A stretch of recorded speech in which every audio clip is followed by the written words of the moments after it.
Ah, shit. I did a thing. I need to go back to Twitch. Because I didn't set up my Facebook before I started streaming. So I'm sorry, guys. As you're coming in, I am setting up my Facebook notification thingy thing. And the stuff.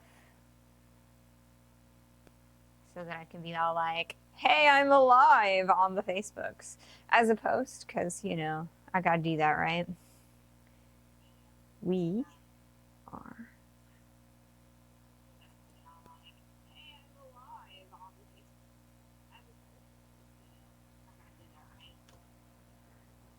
Oh, I'm definitely going to need to get that echo off because that's going to be weird. I don't want to hear myself.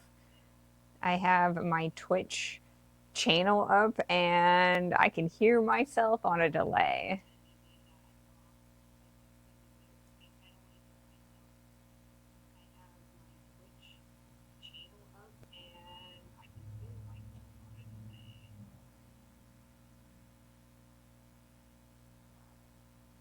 Post.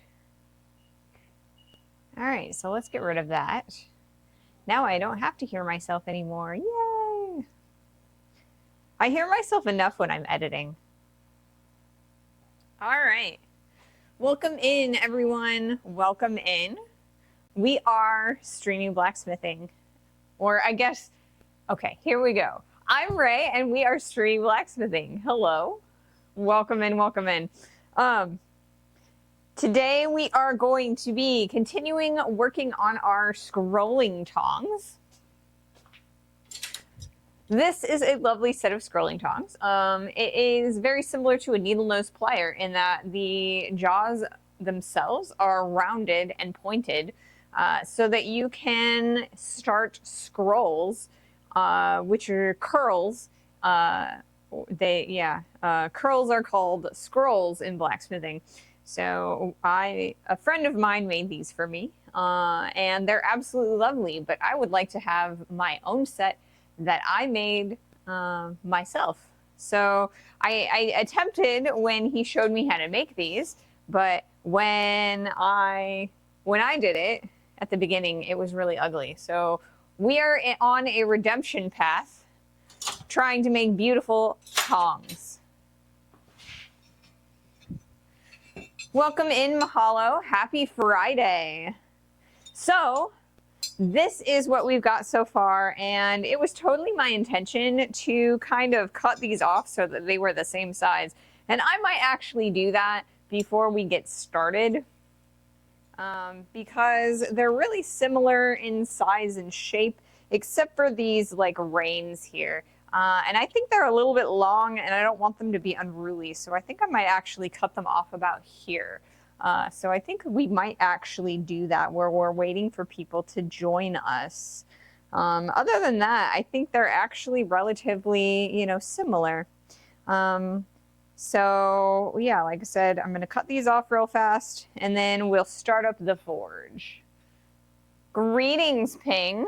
Hello. Greetings, Mahalo. So before I do that, I do want to let you guys know before I forget, because I will forget, I've actually made a couple of emotes for you guys to play with. You guys can, you know, let me know whether you like them or not. I made 3 of them. There's one that is, it's hammer time. I like that one. I think that one's pretty good. I set that one to a subscriber emote for the moment. I will be like shifting them around based on like what people think that we should do. Yes, so we've got the hammer time.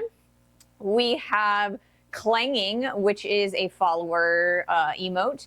It has a black background and it says clanging in a diagonal. And then there's also one more heat, which you guys have found. I can see that right now. I'm not happy with the one more heat emote because it only works really well on like dark mode. And not everybody uses dark mode. I mean, I imagine that most people do, but not everyone does. And the one just kind of fades into the background of the white text box when you have just like the regular mode. I did make a second version of it. You also can't really like read the words more heat. So I remade it. So there is the flame on the background, there's the one, and then I have more across the one. So I think that will read a little bit better, but Twitch is taking a little while to approve that one. So for the moment, I have that one as the placeholder. But yeah, let me know if you like them. If you have any ideas for other emotes that I could make. And, you know, maybe give me suggestions for like whether I should make them all follower emotes or if I should change which ones are subscriber or emotes as opposed to my follower emotes. So yeah, let me know what you think of them. They seem to be, you know, pretty decent. I can see them. I can kind of read them. So in the meantime, I got an ad going, and I'm going to cut these off real fast, and then we will start up the forge and start going. Alrighty. Let's see if I can make this happen. I was going to do this before I started streaming today, but then my sink exploded and it's not currently actively leaking, but it's kind of leaking a little bit, and I don't really have the ability to mess with that just yet. So I kind of got a little bit distracted today.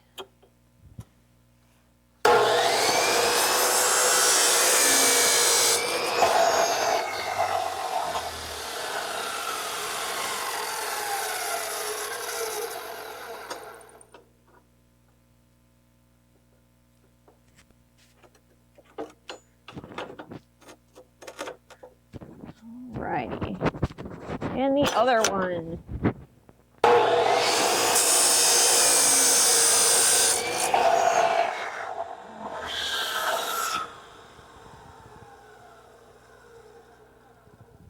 All right, and now I need to go and grind them a little.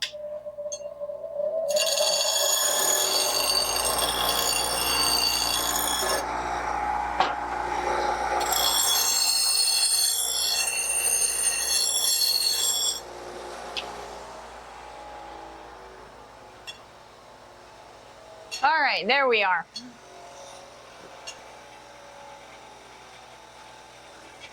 Hell yeah, clanging. All right, so now they're even. Maybe I should wait for the bench grinder to stop spinning. All right, so now they are evenly, like, even length. So we should be good to go. So our next step is to kind of point these out just a little bit further, and we're also going to get rid of the corners so that it's, when we squeeze these, it's not going to dig into our hands anymore. Light the forge, yes. Light the forge. We will do that. I do want to make a Light the Forge emote, but I really think it needs to be animated like those flames that you've got there, Ping. I would absolutely love to do that. However, I have to enable notifications first before it'll let me use animated emotes. So I'm thinking that I got to figure out how I want to go about doing that. I still want the stream to be a little bit on the classy side. So I don't want just like random a million blinky emotes all over the place. It's less important now that I've got... There it goes. It's less important now that I have the recording from the two cameras. Speaking of, I need to turn those on.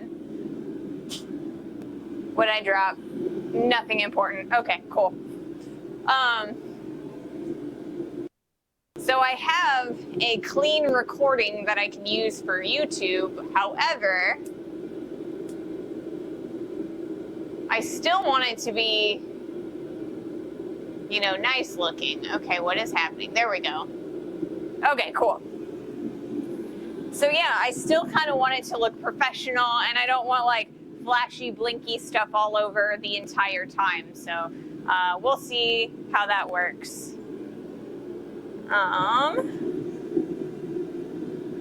So I gotta look at that sometime probably this weekend, maybe on Monday. I'll look at that.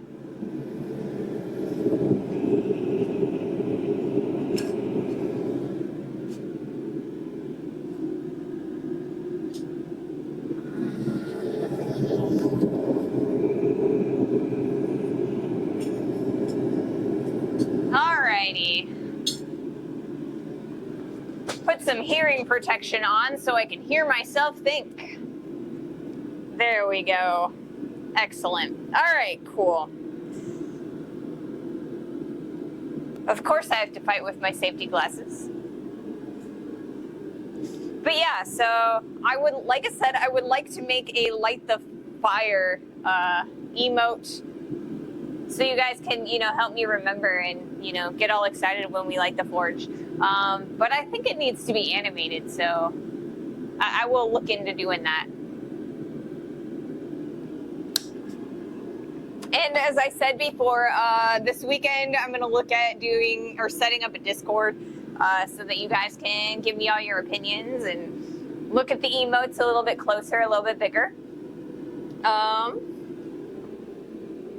Yeah, that would be fun. I do like the idea of having an animated emotes as an option. I think they only give me about 2 by default once I set up the notifications. So yeah, I think I might look into some of the restrictions on those to make sure that I don't have pop-ups every 3 seconds, but I think that it would be cool to have some pop-ups, so make it look a little bit more flashy and nice and stuff. So yeah, what else is going on? Yesterday I posted the overview of the bird feeder hanger as a video on YouTube. It's about 25 minutes long.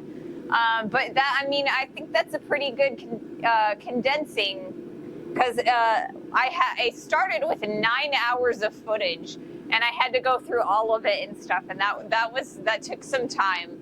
I think it helped a lot that my editing software has an AI function where it will give me a transcript of all of the dialogue. So I was able to just kind of skim through parts that I wanted and parts that I didn't want, and so then it would let me delete the parts that I don't want, and then it just cuts it right out of the video for me. So I didn't actually have to watch all 9 hours. I just had to watch I don't know, maybe about 3. So that was pretty nice. And yeah, so I'm kind of looking forward to, and not really looking forward to, doing a condensed video of our scroll tongs that we're doing for this project, because right now we are already at we're almost up to 12 hours already of footage, because we've been doing about 2.5 hours a stream, and this is our 5th stream. So yeah, this is going to be a long edit. Yeah, 25 minutes is a good length for a maker video. Some of my other ones, I was able to condense them a little bit further, but those were the single video ones. So yeah, I still think there's a little bit of fluff in my 25-minute video for the bird feeder hanger, but I think it works pretty well. I think it's pretty readable, and you can get a lot of good information out of that. So I'm hoping that that's kind of more of the format that we're going for or moving forward.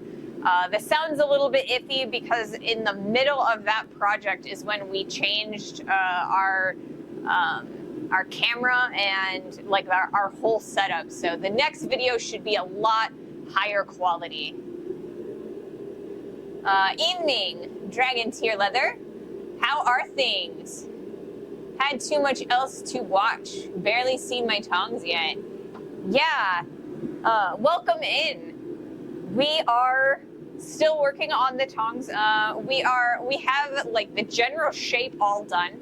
So today I cut off the end of the reins because they were a little bit longer than I wanted them to. So we're going to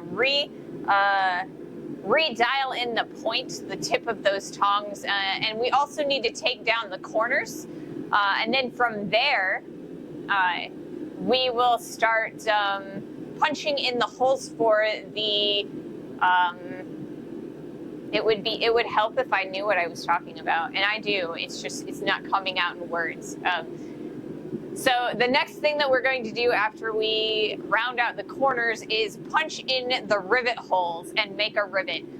So my goal today is to get at least one of the punches or the holes punched, hopefully both holes punched, but I have a tendency to be a little bit slow on my hole punches, so we'll see how that goes.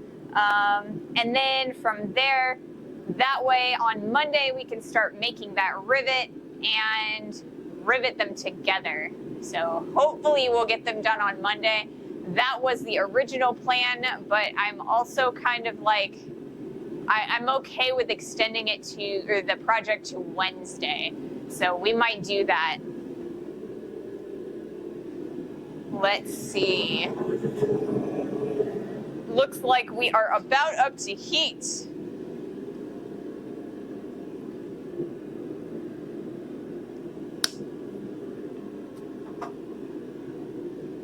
All right, so let's make some clanging sounds.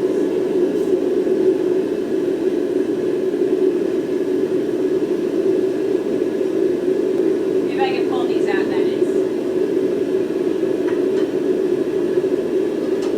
There we go.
Yes, making clanging noises.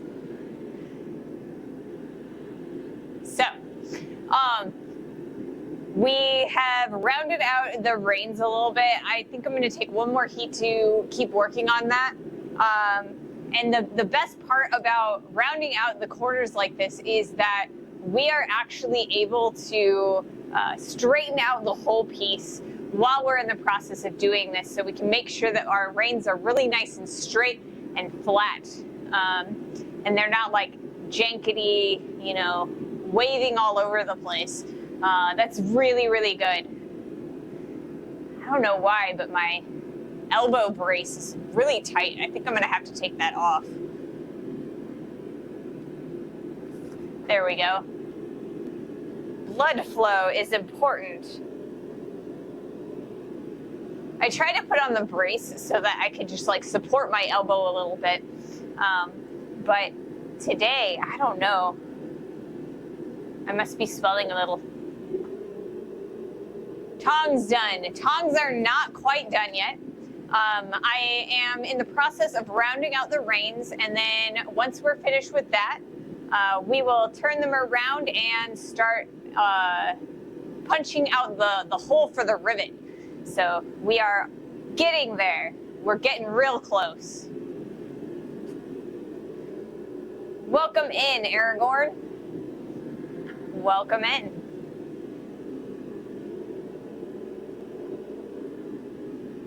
So yeah, we're actually just getting started, so you came at the right time.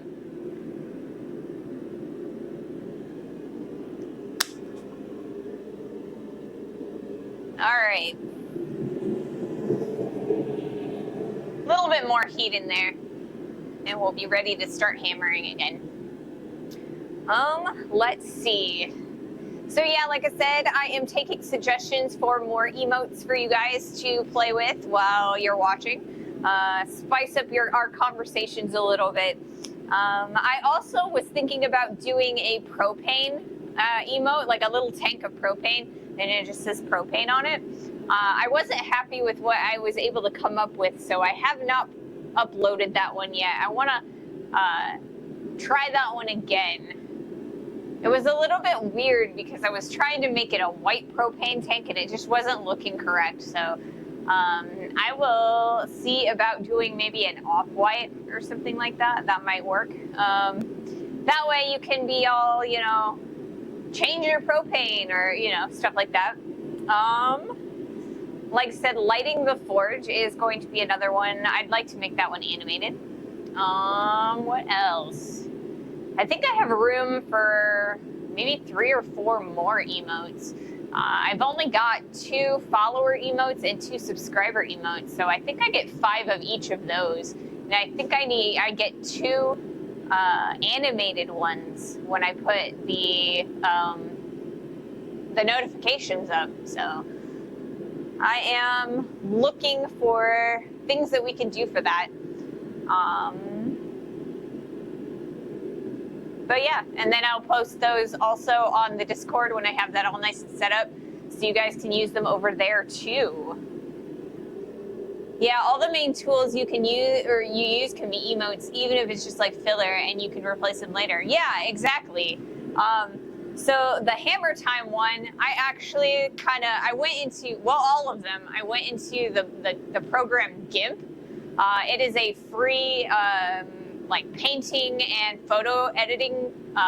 It's like a Photoshop alternative, and that's where I made them. So I kind of use like some of the rectangular tools to make the hammer shape, and I used like their text tool, and I morphed a few things.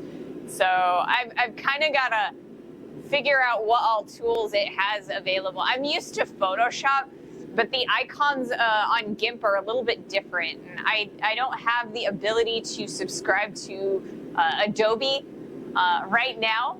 So I'm using free alternatives for things like that.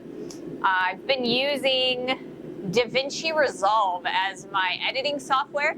That one it's not free, but there is a free version of it. And it's very, very good for like color correcting and stuff like that. I can do a lot of graphic stuff in there. I need to figure some of that out. I'd like to do a nice intro for the videos that we do, so that we can use it for both the YouTube videos and like as a, you know, a video that plays before we start up the stream, so that you don't have to watch me like fiddling around with OBS at the very beginning after I hit, you know, start streaming. So I'm working on it. Slowly but surely we're improving our product. That way it'll be more entertaining for you guys. Let's see, what else is on the docket? I'm gonna continue to be better about posting on other social media platforms. I'm a little bit, you know, I've been doing about 1 to 2 a week. I need to increase that and step it up and do something every day. And that's the goal, is to remember to use Instagram and Blue Sky and Facebook every day for something.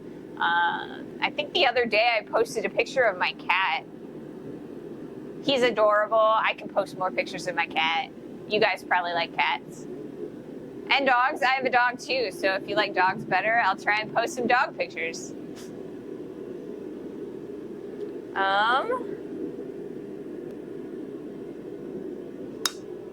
Yes. So hopefully, you know, I will remember if I maybe I'll set a notification on my phone. That way I will, you know, for the first 21 days while you're making a habit, you get an alarm set, and then after the 21 days, then it'll be a habit, and then I won't need the alarm anymore. The internet was made for cats. We're just borrowing some space. Exactly. I keep telling my partner that we need to give my cat a Twitch. He's got this tablet, or like we've got this really old tablet that somebody gave us. It's like the cheapest tablet you've ever seen. But there's this one app. It's the only app on the entire tablet that doesn't lag, and it's a cat application. So there's like little fish that swim around on the screen and stuff. I think that would be adorable to like stream on a Twitch channel. I think people would like that.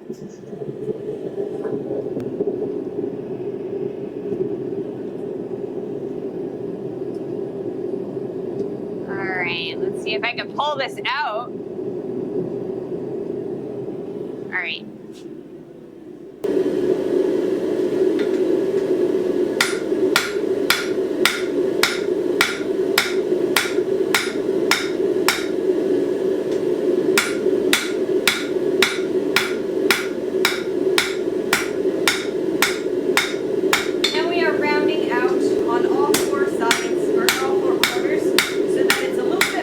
To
punching in the hole for the rivet.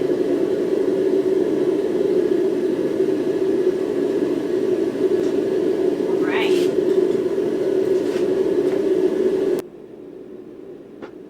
So yeah, I think it would be so much fun to watch a cat just like playing with a tablet while the little fishes are like, you know, moving around on the screen and stuff. And I'm also like convinced that if we streamed it, he would make more money on Twitch than I would, because I mean, who doesn't like watching cats play, right? I think I do. I think he'd get partner and subscribers way before before I was able to.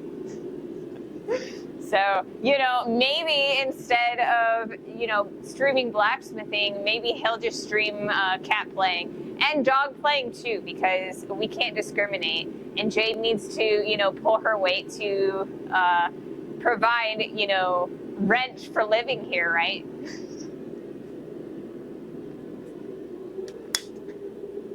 Mice don't like to watch them. Well, I mean, I don't know. I do have a few mice. I mean, they like to exercise, right? Yeah. So, Tungsten is such a great mouser. We've had a couple mice out in the house because we live right outside of a field, and the city bought it, and they were gonna turn it into a walking park. But right now they haven't turned it into anything. They kind of changed their minds on that.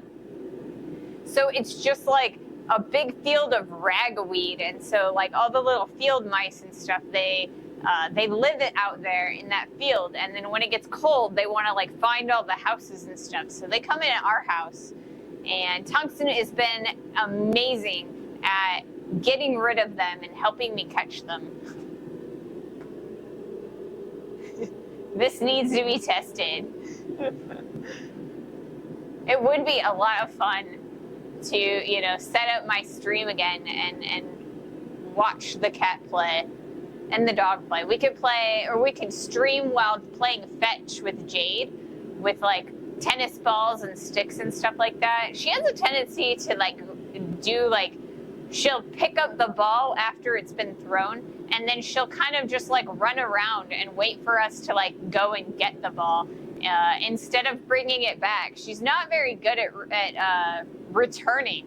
She's like, only throw, no catch. So it's pretty adorable. I think people would watch it. So, you know, we'll think about that, you know, in case this stream doesn't make or work out enough. Let's see. What else has been going on recently? I've been watching a lot of Ping's stream and watching all of the squirrels come and go, and then the birds eat from the bird feeder. That's been really interesting. I really like your selection of music, Ping. I like that a lot. It's really nice to edit to. So I'll just like, you know, watch your stream while I'm editing videos, and it's actually pretty decent. I've also been watching some of Yankee's World of Warcraft stream, and every time I watch it, I just want to go back and play.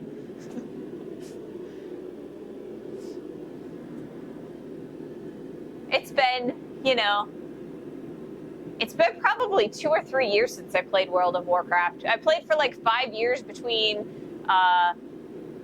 the Wrath of the Lich King, about the middle of Wrath of the Lich King, and I played all the way through the first patch of Pandaria, and then I left for probably like, wow, I think 9 years, and then I came back for 1. So, yeah, it would be fun. I think it would be fun to play World of Warcraft again, but I don't know that I really want to let it suck me back in. It gets its claws in you, and then it sucks you back in. I don't have time to live my life according to Blizzard standards, so I think I need to stay away so I have plenty of time to keep working on the stream.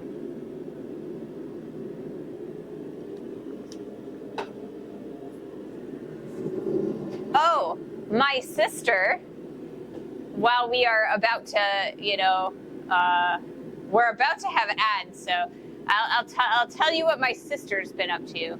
So my sister has been watching the streams. She can't watch them while I'm live because she's a school teacher and she has class during the time that we stream. But she kind of sets me up on her phone and lurks. But she watches them after they're done. And she thinks that I should start reacting to blacksmithing videos in addition to, you know, doing the blacksmithing that we do every other day.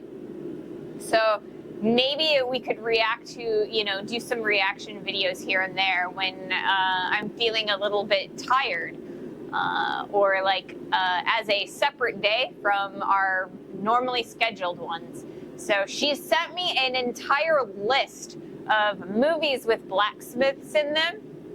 So she sent me like a link to like the blacksmithing scene from The Lord of the Rings, and she sent me with the blacksmithing scene from A Knight's Tale, and the one from Pirates of the Caribbean and stuff like that. And so she says that it would be really fun to get a real blacksmith's take on those movies. And so I figured I would pitch that as something that maybe we could do on our off days or on days when I'm a little bit under the weather. What do you guys think? Oh, nice. Love it. Cool. Awesome. Well, if you guys are interested in that, I have her list and I'll look through it and we'll see what we can do. I never know when I'm going to have a really bad day. So I don't really have a, you know, I'm going to do this day, but I think that I could probably do maybe a couple of them, you know, in the middle of the week on like Tuesday or Thursday when I don't normally stream. So I think that might be fun to do. And yeah, so there's also like news that I can do. I'm a member of a couple of different Facebook groups, like blacksmithing Facebook groups. I'm a member of Blacksmith for Beginners, and I'm a member of the Blacksmith's Tailgate Sale, and I can kind of like tell you about different events that are coming up for blacksmithing, or like pieces of equipment that are for sale and things like that, if you guys are interested in that too. Or we could just do tool reviews in general. I got a little bit of scale on the face of the anvil, and then from there we are going to oh wait, you know what? I should probably set up my stuff. I gotta find a really good, okay. Here's one. This one is the one that I've been using for my other sets of tongs. So this is a round punch. So it's got that nice round profile on it. It's a tool steel. So basically what we're gonna do is we're going to bring out our piece, put it on the anvil here. We'll usually, we put it across over like this, or across the face, and then we hold this, and I need to change my hammer. This is my tooling hammer. So I will put this guy over here so it's still available. So we use the hammer and hit the punch on top of the steel, and it starts shoving the material away. That would be helpful. Awesome. I'm glad you guys are interested in that sort of thing. It would be my pleasure to help you find things to do with blacksmithing.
So it'll probably take me, it usually takes me quite a while to do the hole punches because I have a tendency to be really careful at the start, and so it gets a little bit on the slow side.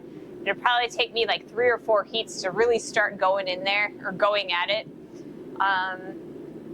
But like I said, if the punch dances around, then I don't get a clean hole, and the rivet will move around, kind of like what these guys do. This is like the rivet is all loose on these tongs, and so they move all the time, and it makes it very difficult for me to pull out the steel from the forge. So that's why I have a tendency to, you know, fight the forge and fight the steel with these tongs.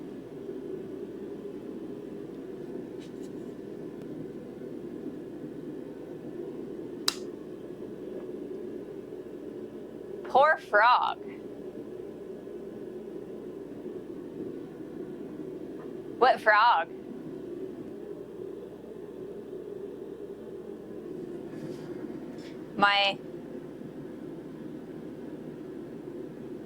Is it my tongs? Because they wiggle?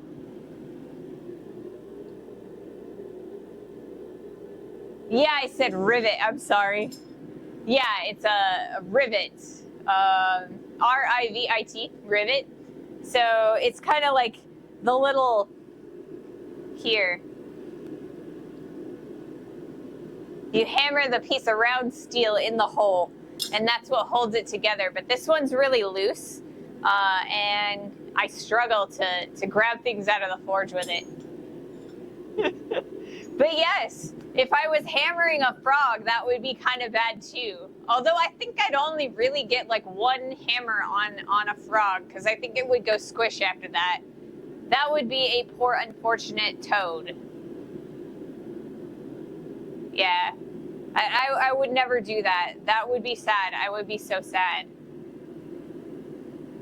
I mean, even the mice that my cat finds, like when he catches them alive, and then he picks them up by the scruff and he brings them to me, and we put them in little containers, and then we take them back out to the field so that they actually live, because I don't want to hurt anything. I mean, even mice are adorable little creatures, and I don't want to hurt them. So, I don't know. We try to, like, even bugs, we try and capture them and let them outside so that we don't have to kill them.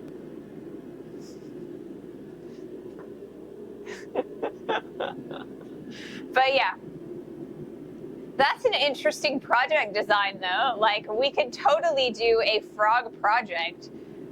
That would be really interesting. I wonder, I bet we could do that.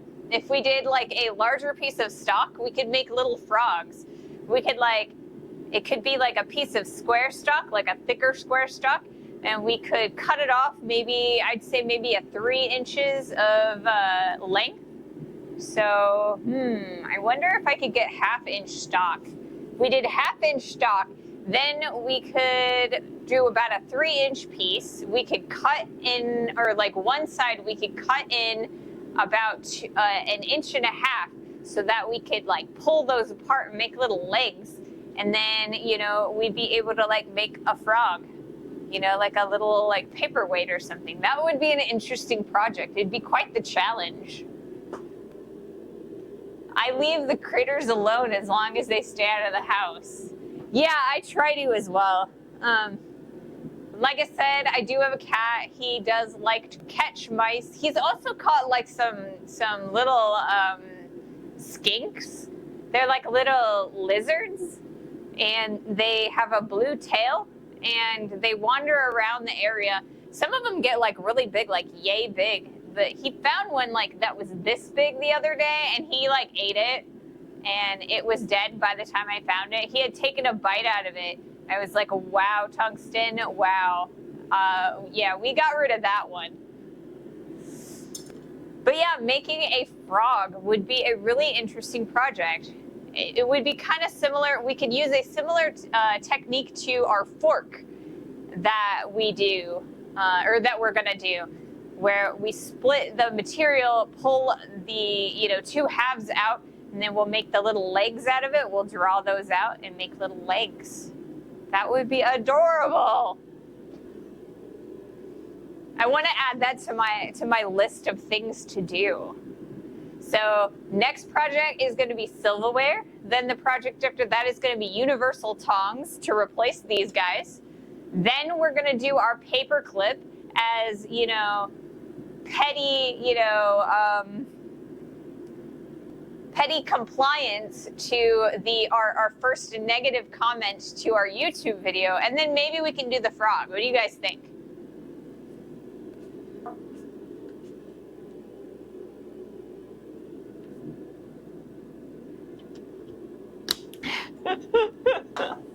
I've got a list. We're gonna, you know, we have a list of projects and we're just gonna check them off every day.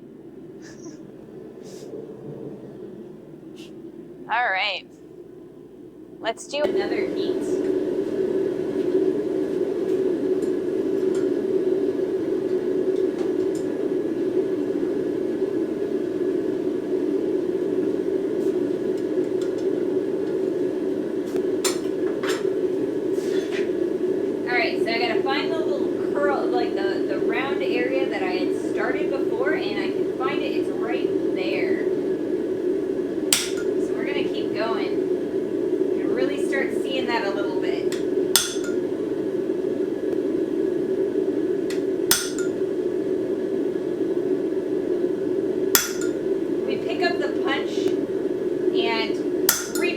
Every time until we get to a point where we've kind of got a lip that holds it in place.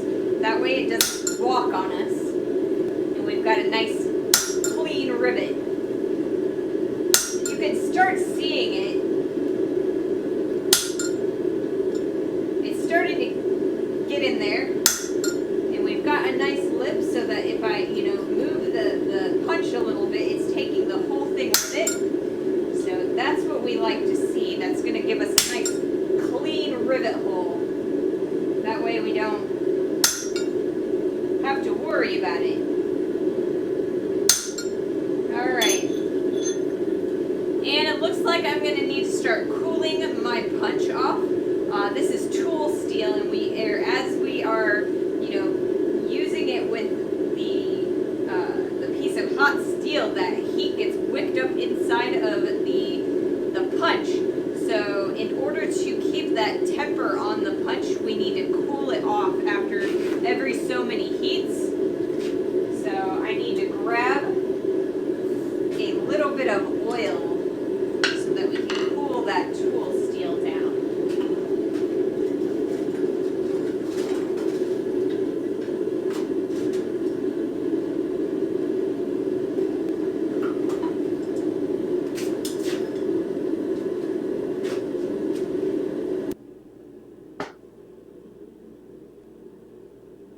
Doorstop animals could be fun.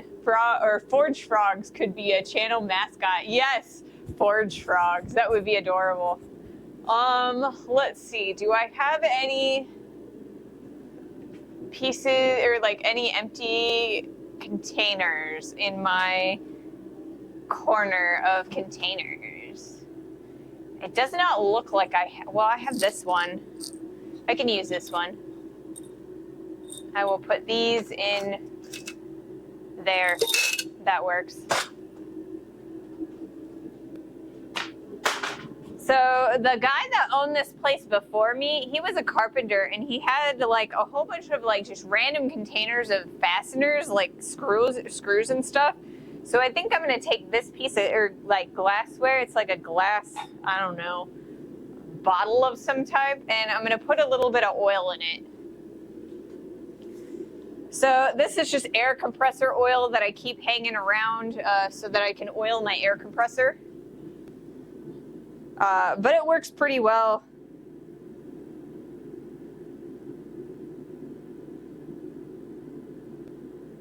Just put a little bit in the bottom.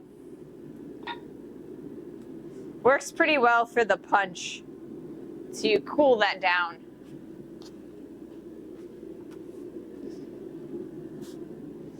Now, when I am looking to use tempered tool steel pieces, like stuff that I've gotten from like, you know, box stores and stuff like that, I tend to use oil to quench those off. And the reason is because oil quenching tool steel is the most common.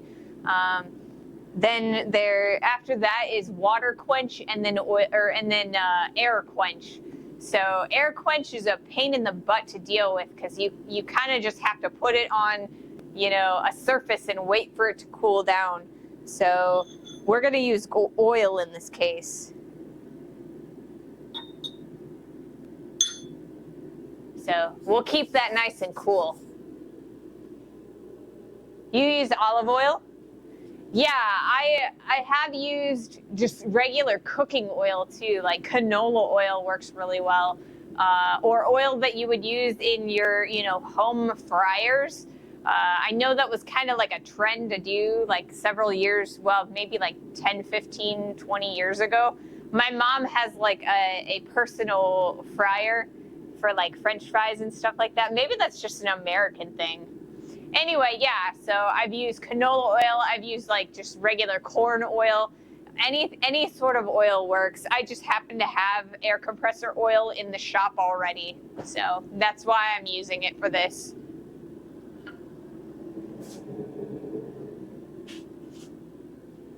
All right. So I'm going to put that there, like so. So that it's out of the way.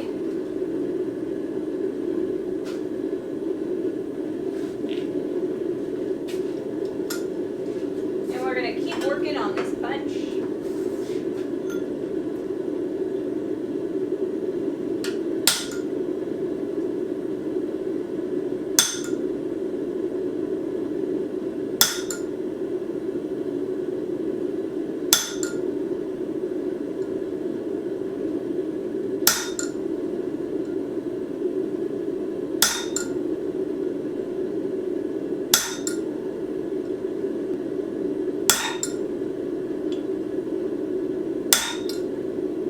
Alright, it looks like our oil is moving, so I think I'm going to put this over here.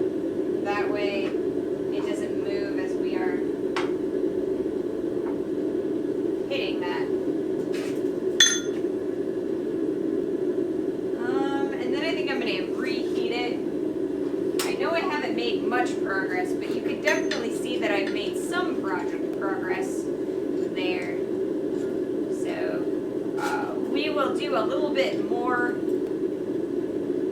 hammering on our next heat.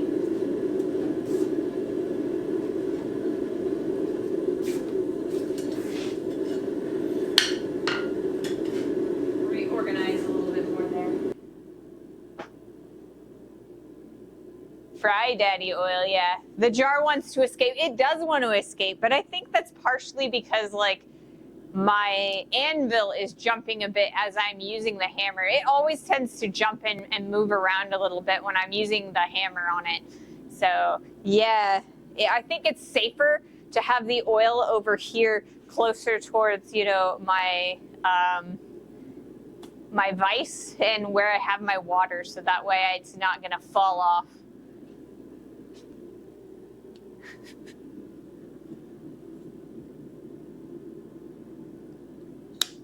So like I said, the goal is to get at least one hole punched. I would like to get 2 hole punches if I can manage it. I think I'm working a little bit faster than I have been previously. I feel a little bit more confident in my ability to create a decent hole. So I'm pretty excited about that. Hopefully we can get both of them done, but we'll see and play it by ear. I think that I've got about 2.5 hours worth of propane. I know for a fact I will have to change my propane at least once during the stream. I'll try and time that with a ad break if I can manage it.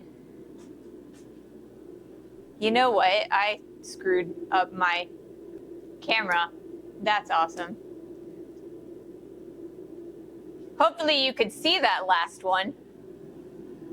It looked like you could. So I need to refresh my clips. I totally forgot to do that during my first ad break. Whoops, I bar and tone.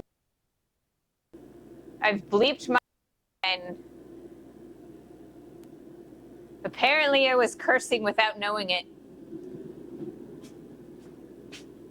So I apologize for the bars and tone. I'm really sorry. I did not mean to. The stupid button for the bars and tones is right next to the record button.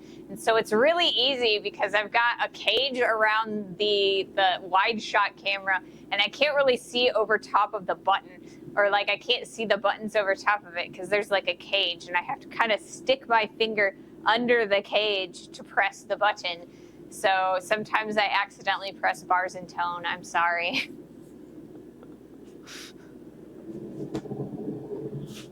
I understand why they have bars and tone on the cameras, especially these particular ones, because they are, they are actually cameras for filmmaking, but it's still obnoxious that it's that close to the record button, I think.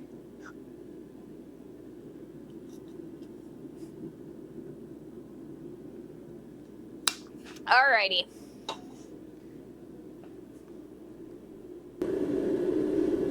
Let's do this.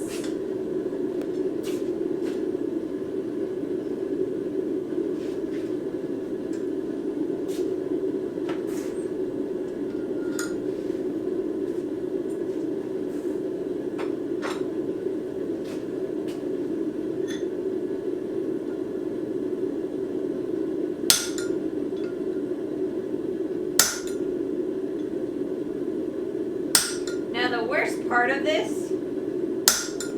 is if you are not incredibly precise with your hammer strokes, it is very, very easy to hit your hand while you're doing this. So, ouch, just like that.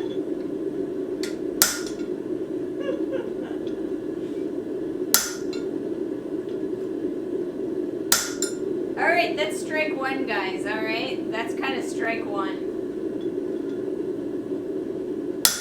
I will try my very best not to hit 3 strikes today. Ow.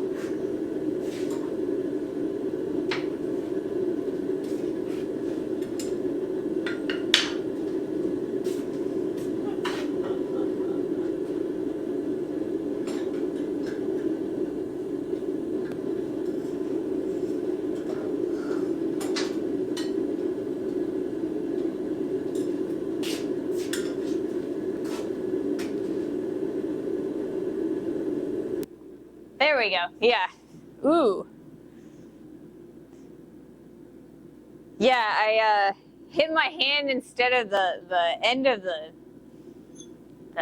this thing. The punch. Sorry. Brain. Overloaded.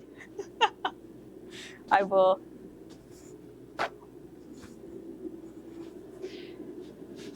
So this is kind of one of those things. There is inherent danger in blacksmithing, and you really have to be aware of what you're getting yourself into. You will end up burning yourself. You will end up hammering or like smashing your thumb with the hammer, and it will hurt. So it's kind of like if that is not for you, then just blacksmithing may not be for you. All right, I think I'm all right.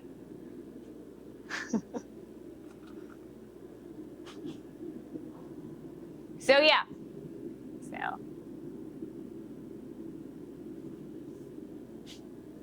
one was a little bit harder than normal too. I'll be okay though. I cannot get through a hole without hammering my hand for whatever reason. I really think it was because I was talking about hitting my hand. I just had to give myself an example, or give you guys an example. But what if I try real hard? How many times are you required to hit your fingers per hole? Well, see, Like I said, I don't think I have ever made a hole without at least one smashing of my hand or of my thumb per hole. So since we're doing 2 holes, I very much expect to smash my thumb at least one more time. I mean, I try really, really hard and you can minimize it, but it will happen. And I mean, as far as burns, like I cannot tell you how many burns I tend to get every project. A lot of times I'll actually burn myself and then I won't even like flinch anymore because I've lost a little bit of the burning sensation in the tips of my fingers. The most common way that I burn myself though is all of the scale that ends up like collecting in this little area of my anvil.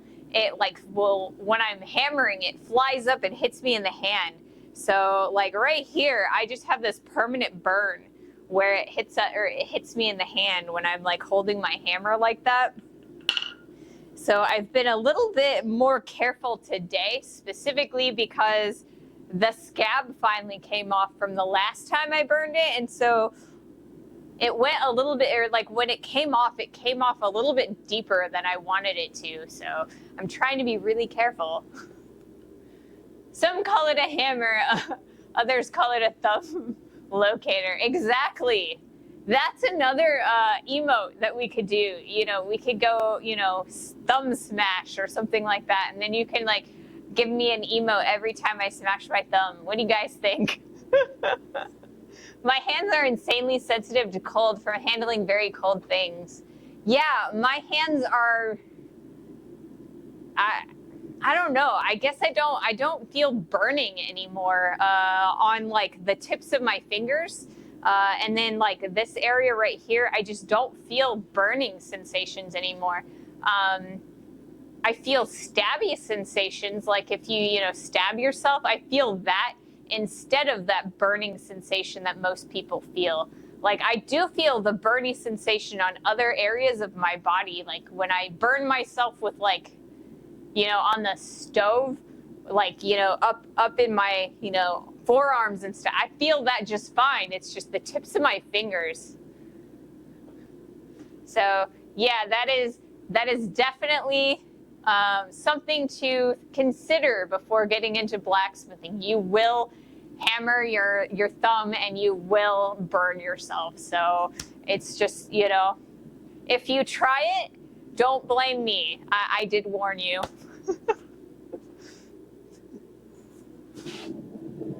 Okay, let's try this again and we'll be a little bit more careful. Oh wait, we've got 45 seconds. 45 seconds till it adds, so to make sure that we don't miss anything. So.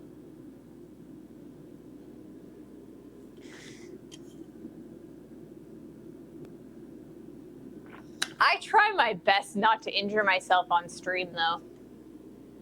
I try very, very hard. Hello, hello, Bearded Gaming Dad. Welcome in, welcome in. You just missed me smashing my thumb. So that's what we've been talking about a little bit. The fact that when you are blacksmithing, you inherently burn yourself or smash your thumb. It just goes with the territory. All right, we are ads. Damn, did someone clip it? I don't know. I don't think that anyone clipped it. I don't think anyone clipped it, but time. We're still going, so.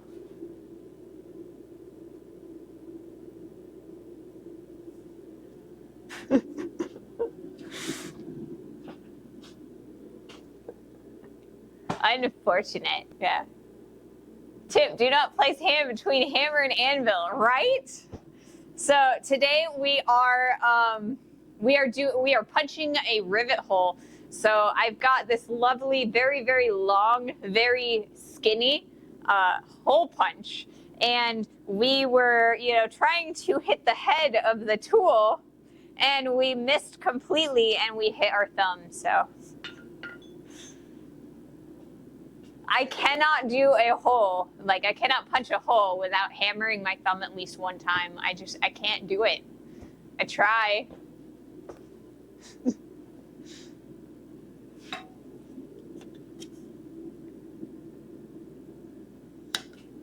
But that's all right. I have a whole weekend to, you know, recover from it before I have to try it again, right? All right.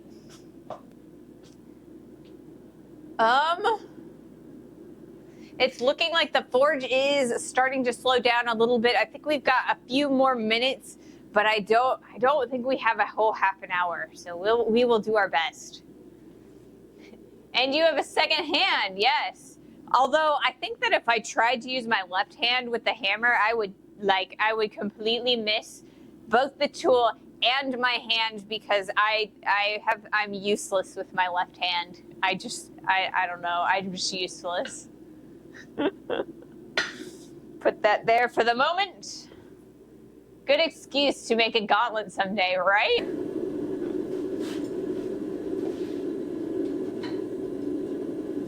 I have tried the gauntlet thing.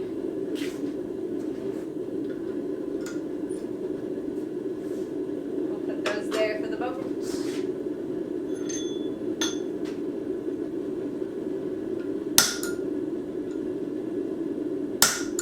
If I look at the head of the tool, then I have a better chance of actually hitting it.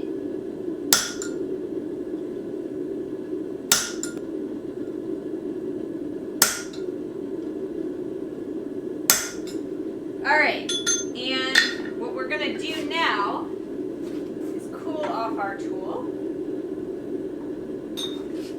We'll stick that one there. And then you can kind of see that the whole piece is starting to curl a little bit, and that is not something that we want to happen. So I am going to try to repair that a bit by going like this. Where's my forging hammer? It's right here.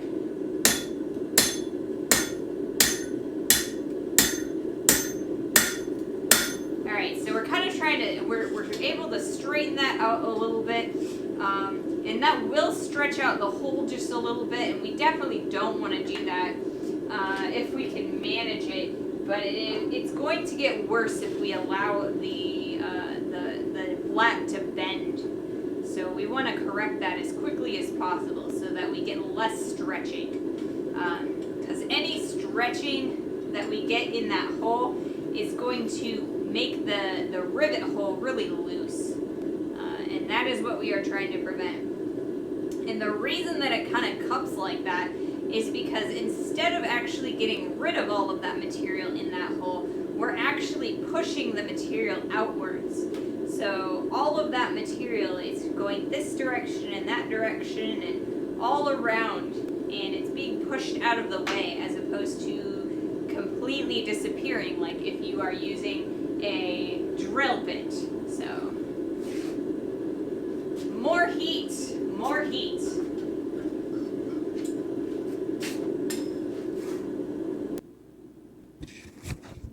Dumb noob question, why not drill the hole? I wonder if I answered that question in the middle of my thing before I was able to like look.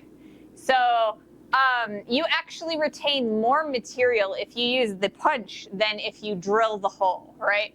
So the drill actually cuts out all of that material, and it goes away in the form of like the little metal shavings.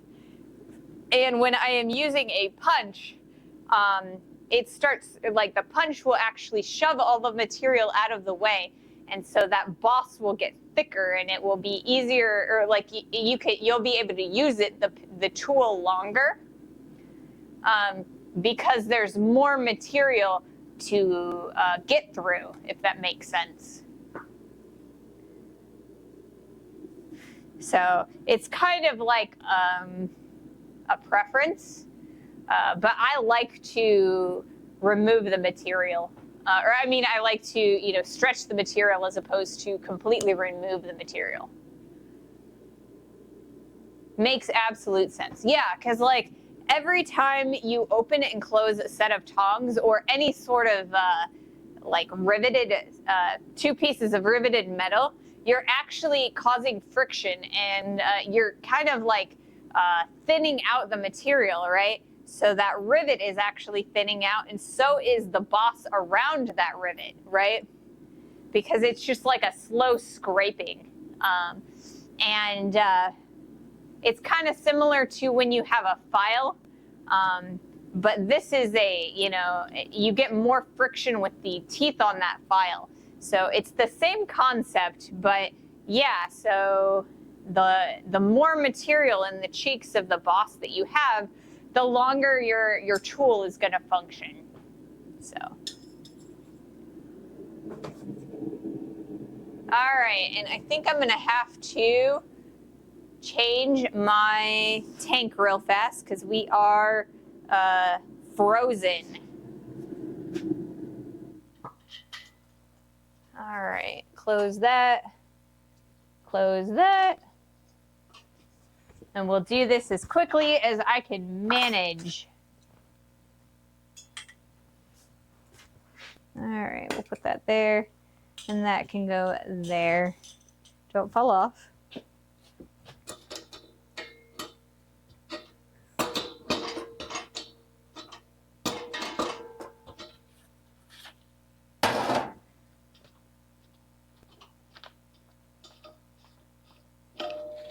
All right. Move the frozen propane, and this one feels like it's got more propane in it, so we'll do this one today. I gotta be careful which one I'm using. I wanna make sure that I use the one that has the most propane inside of it so that we can go longer.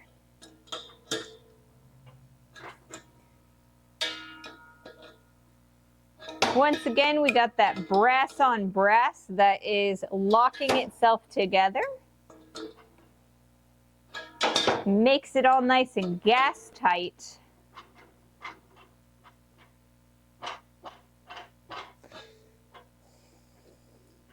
And we'll open this guy.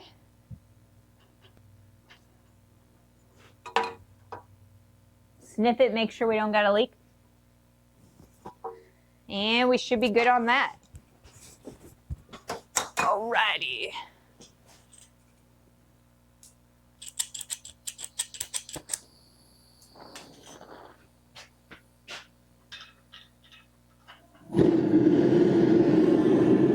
Now we are back in business.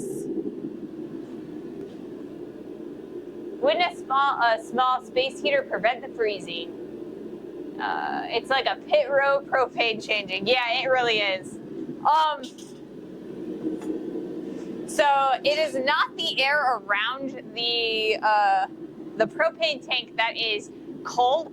It's like 51 degrees here today, so it's nowhere near freezing. The actual, like the reason that it's freezing is because the pressure from the gas moving out of the tank and through the system, through the hoses into the system, that the quick release of pressure is actually making the gas inside cold.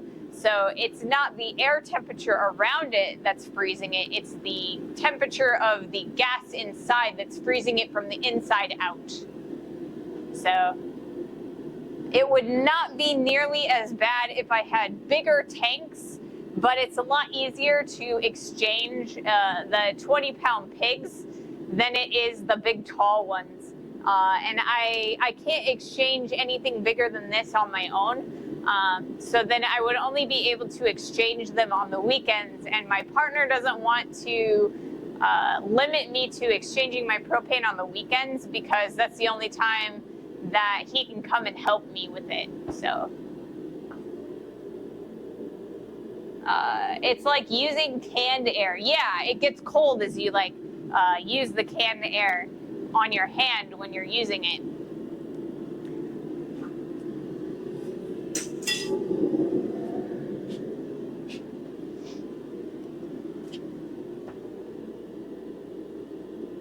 Is delivery worse for costs? I don't actually know. We do have a welding supply store that does deliver gas to the welding shops around here, but I've never really asked them. Usually when I walk in, they don't like talking to me because I am a small woman and they don't expect to see small women using welding gases. So they kind of tend to think that I'm like a secretary or that I don't know what I'm doing. So they always upcharge me and they treat me like you would, the memes show you about car dealerships with women. So I have to be really careful about what welding supply stores I go to. Or I have to drag along my partner and because he, is a guy. And then they ask him all these questions about it, and then he's like, I don't know, she knows the stuff. Sad too, yeah, it makes me sad. I mean, it's kind of annoying. I feel like people should, listen to me, and then when I, make their judgment after they talk with me, as opposed to, just by looking at me. I find it a little irritating.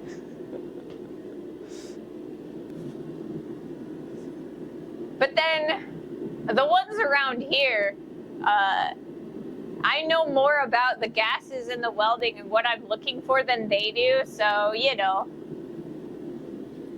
So I used to work at a Lowe's hardware or like home improvement store. It's like a box store in the United States for like building supplies and, like furnace filters and light bulbs, electrical, anything that you need to, for home improvement, right?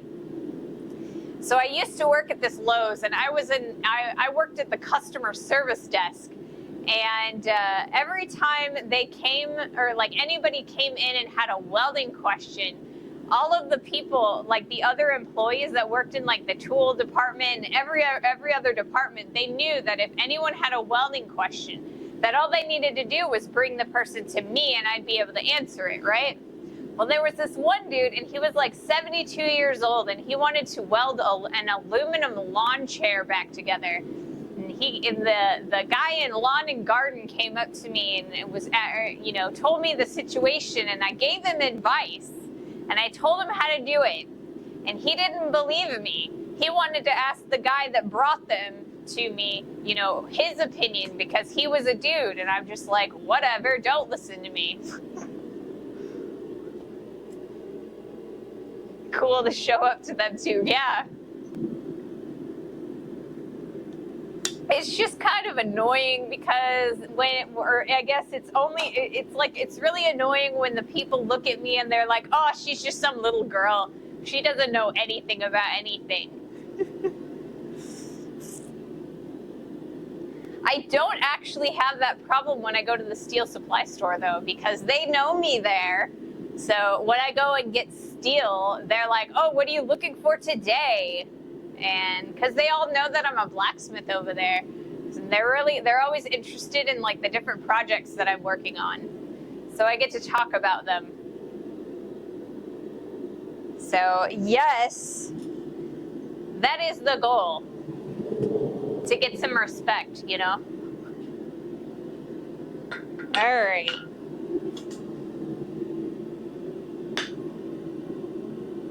Stay.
every heat, we kind of got to reset up our space to make sure that we've got, you know, plenty of area for everything to go.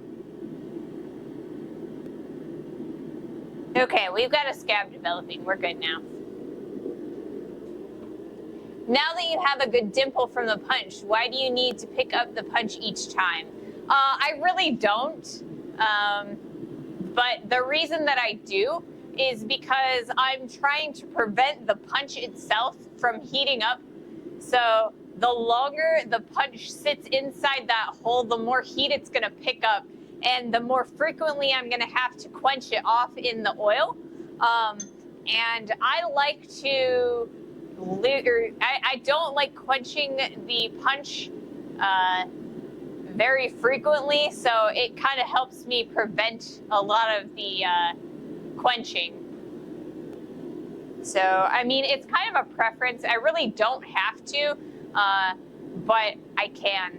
Or I guess it helps with keeping the heat in the piece as opposed to in the punch. So, because yeah, if I take the temper off of this thing, because like this area right here, it's hardened tool steel, and it's softer on this end, and you can tell because as I've been hammering, the punch has been mushrooming out, so this area is softer.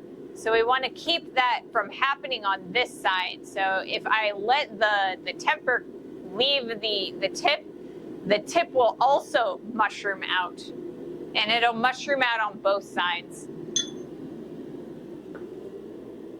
What are your thoughts on those induction forges? I have never actually used an induction forge myself.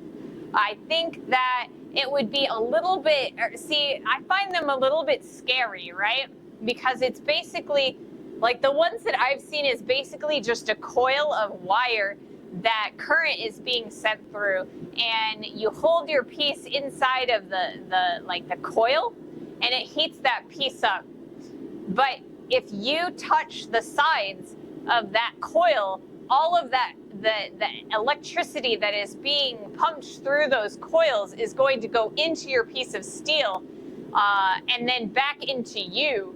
And so that kind of makes me a little bit nervous about using something like that without like very major precautions. There's definitely ways that you can prevent that from happening. You can encase your coil in like, you know, fire brick or, you know, something like that. Or you can use like rubberized handles on your tongs, and that's going to help you, you know, insulate yourself from that electrical current.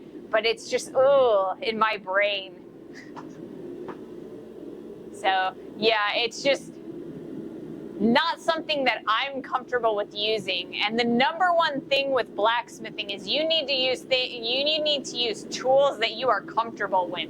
Because if you are not completely comfortable with a tool and you are nervous about using it, that is the surefire way to injure yourself or break a tool or like get into major trouble. So I respect people that use induction forges. I'm happy for them. I'm glad that they are able to do that, but it's not something that I personally am comfortable with. So, and I mean, I know that there's some wonderful like glass blowers who use induction forges for their glory hole. There's like a Carnival Cruise Line maybe, but I know that there's like a cruise line that they have a glass shop inside the ship, and that uses induction furnaces, and they do beautiful work there, and it's amazing. And they wouldn't actually be able to do any of that work without those induction furnaces. It's just something that I'm not comfortable with. They're perfectly safe with it. I just, you know.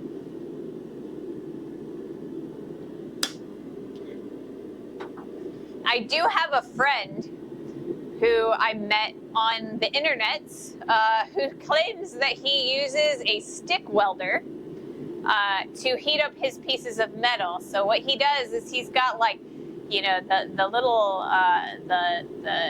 the torch, and he melts a little bead of the material, of like the stick, onto the piece that he's trying to forge, and that's how he heats it up. He swears by it, but he says it's also expensive on the power bill. Yeah, so it's something you could look into. Make sure that before you, or anything that you are doing blacksmithing wise, you're comfortable with, you know, your ability to be safe with it.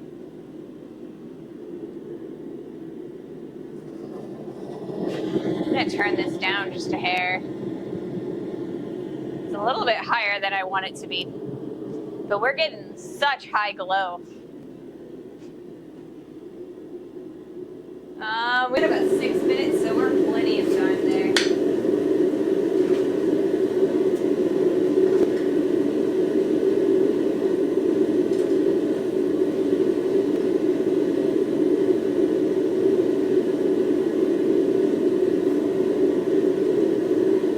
Look at that glow. You can totally see how bright that is.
And that would be amazing, because if we can get both of our holes punched today, then on Monday, we should be able to finish our piece completely, and then we'll still be on time. And then, you know, then maybe it won't be, you know, one more heat, or, you know, one more day.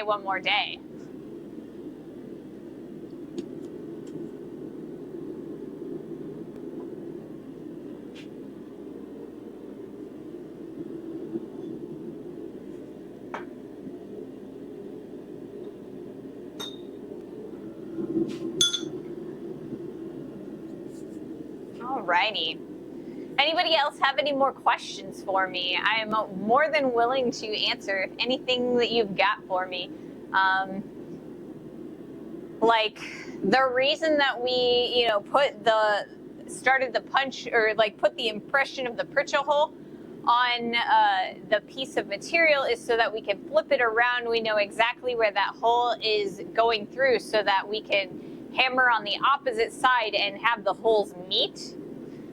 The reason that we want to do that is so that we can kind of punch, or like have a little hole punch area, so that it kind of weakens up that material, so that when we pop the slug out, because there will be a tiny little round slug that gets punched out, kind of like a paper punch, like a hole punch for paper. And it'll be easier if we hammer a little bit on both sides. It'll come out a lot easier. So that's why we do that. Let's see, what else can we talk about? We've talked about quite a lot of stuff today.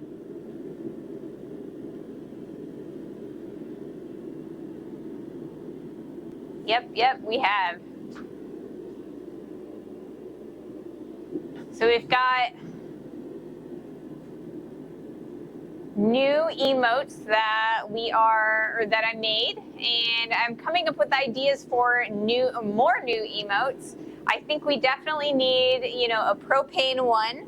I definitely think that we need one for burning ourselves and for hitting our thumb. I think those would be good emotes. And I'm really liking the clanging one. I think that's really cute. We've got the hammer time one. I think the only one that I'm not happy with is that one more heat one. Like I said, I remade that one, but they haven't approved it on me yet, so it has not shown up. Hopefully it will by Monday. It would be really nice, because I think that one actually looks pretty decent at the small size. You can actually read it, whereas the one that I currently have out right now, you can't read it very well.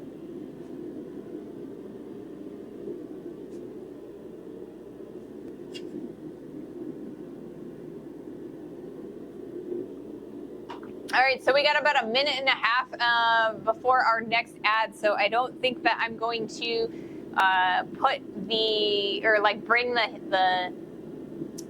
I'm not going to bring the piece out until after that one, I think. How hot does the outside of the forge get? Could you throw some brownies and cookies up there for after the stream snacks? Maybe. I know that okay, so I do have some friends who do cook their lunches and dinners on top of the forge. It does get pretty hot, like really, relatively close to it. But I mean, I can get this close to it. It's not too bad. Closer to the mouth of the forge, the ambient heat is a lot higher because there's actually flames that are shooting out of the forge. They're actually shooting out about here. So they go from inside the forge and then out here, and then that ambient heat, it generates pretty high. But yeah, you could make brownies on the top of it, more than likely. It might take a little bit longer than your oven, though. Not on my PC, but saw your stream, so I make a support lurk. Tony Macaroni. Welcome in, Tony Macaroni. Thank you for the super lurk. Thank you so much for that. I appreciate everyone coming in and supporting the stream. Can just make them out. The DSLRs are so good. I do love the new DSLRs. They've made such an improvement in the stream. Before, I was using my front-facing camera on my Samsung, and that thing is like right there, and it's tiny, and it's really crappy. And I mean, even the phone, or like these cameras in the back of my phone are better, but it was just hard for me to be able to like see what was happening and like the framing and everything unless I used the front-facing camera. So yeah, I'm so happy that we were able to switch to the DSLRs. It's such an improvement. I think that the sound is pretty decent. I'd like to, see if I can't do a little bit better with it. But overall, it's such an improvement. I'm so happy. The flames coming out of the forge opening. Oh, that would be a really good, a really good emote. And that is kind of like one of the emotes that I was really thinking about doing is like making a little forge and having like the animated flames come out and have it just be like light the forge or something like that. It was an idea that I had for an emote. I am gonna refresh my clips real fast while I'm thinking about it.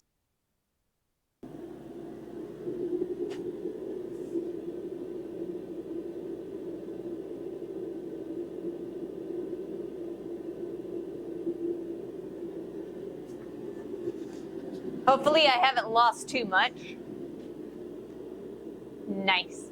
Yeah, because I think that would be a fun emote to have, like the flames shooting out of the forge. Or it could be an interesting notification, like so-and-so has followed, and it's just the forge with the flames coming out of it.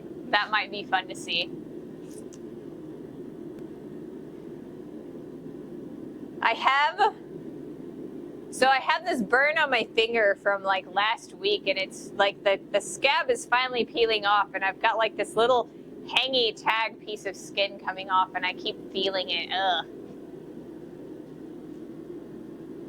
I need to cut it off with a pair of nail clippers, but before it rips off. All right, we are back. So I'm gonna bring out the piece and we're gonna flip it over. We're gonna do a little bit of work near the pritchel hole, and we'll see what we can do there. Oh, wait, I gotta flip my camera. Yeah. Once upon a time, I actually knew what I was doing, but I don't really most of the time. All right, we're just gonna go like that. Stop. Be nice.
Put it against the flat surface. Yeah. So I have a indent that I put into the tongs. So there's kind of like a little gap where the two tongs are going to open and close. So it's kind of, when I did on that side, it kind of bowed it in a little bit. But yeah, for the next heat, we'll be able to straighten that out by putting it in the pritchel hole and fixing that a little bit.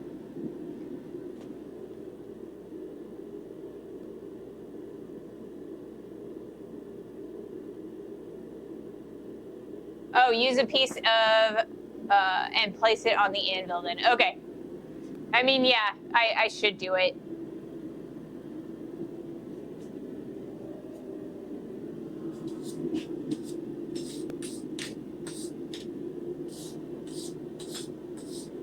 So the original idea was actually to use the amount of space in between the hardy hole and the edge of the anvil, but I was having a little bit of an issue holding it in place because I need to make myself a third hand. So I was just being lazy. I need to not be lazy.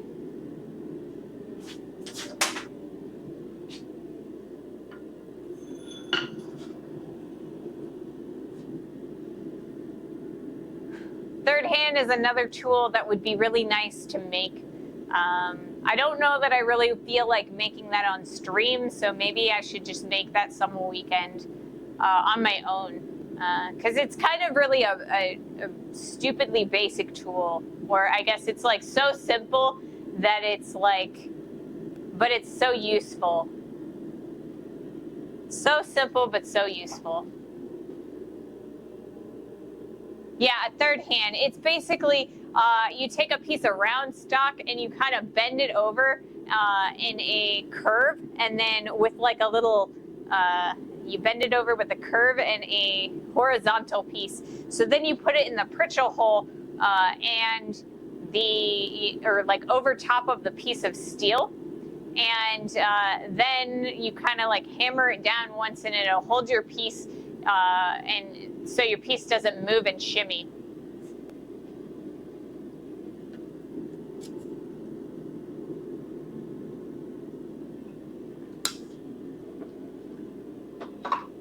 I'm not sure if European smiths use them, but American smiths, like every American smith that I have ever like learned from, uses them all the time. Yep. So I kind of feel like there's a lot of stuff that like American smiths like use to kind of cheat, and you know, because like they have American smiths, a lot of times they'll use like those guillotine tools. It's a little frame that goes into the hardy hole, and it's got like a little die, or like replaceable dies, and you can hammer the dies directly, and it kind of, you can use them for cutoffs, you can use them for like different types of die presses, so like for doing, you know, multiple acorns or something like that. American smiths like to use those a lot. I think European smiths are actually, you know, they make their dies and their power hammers and presses and stuff. And I think that's a little bit more intelligent use of materials, but you use what you got.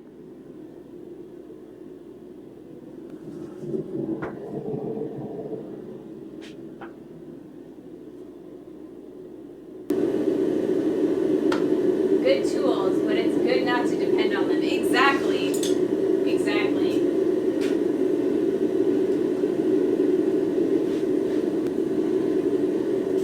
And they're tools that like not everybody has access to. I like to try, and if I can manage it, use tools that are easily accessible for everybody.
We're good.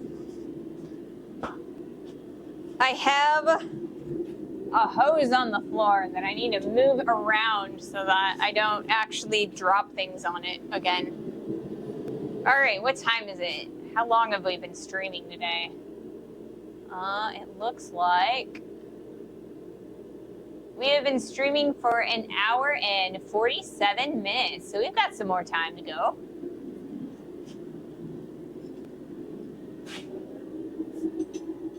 Let's see how far we can get with our second punch. So I'll put that piece of steel in there.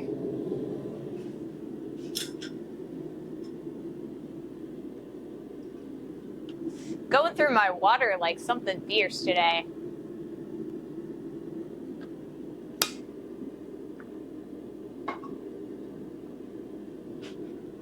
All right. Let us see. So I'm pretty thrilled that we were able to get our hole punch so quickly. I usually spend a lot more time punching holes because I'm a little bit wishy-washy about it. So hopefully, you know, this is an indication of things to come. How's the shop temp? So right now it's a really nice, comfy temperature. Outside it's 51 degrees. I think in here it's probably closer to 70. It's not too bad as far as like I'm not sweating yet or anything. That is a little bit surprising. But I've got the shop door wide open, and the breezeway in between the house and the shop has like the windows are all open, so the little bit of breeze that I've got is cross ventilation. It's a little bit colder, so I think it's holding our temperature pretty steady. So that's always nice. Let's see. But yeah, it's supposed to be in the 60s and 70s this weekend. I'm pretty excited. I want to go for a hike. My partner has a drone, and he has been itching to get it up in the air. And I think that'll be a lot of fun to go out on a hike and use the drone. It's not one of the big New Jersey drones. It's just a little guy. It's about yay big. Yay big. It's kind of loud too. Not as loud as his last one, but those things, they sound like lawnmowers. All the people that are like, oh, I'm so afraid of drones looking in my window. If there was a drone looking in your window, you would totally be able to hear it. They are so loud.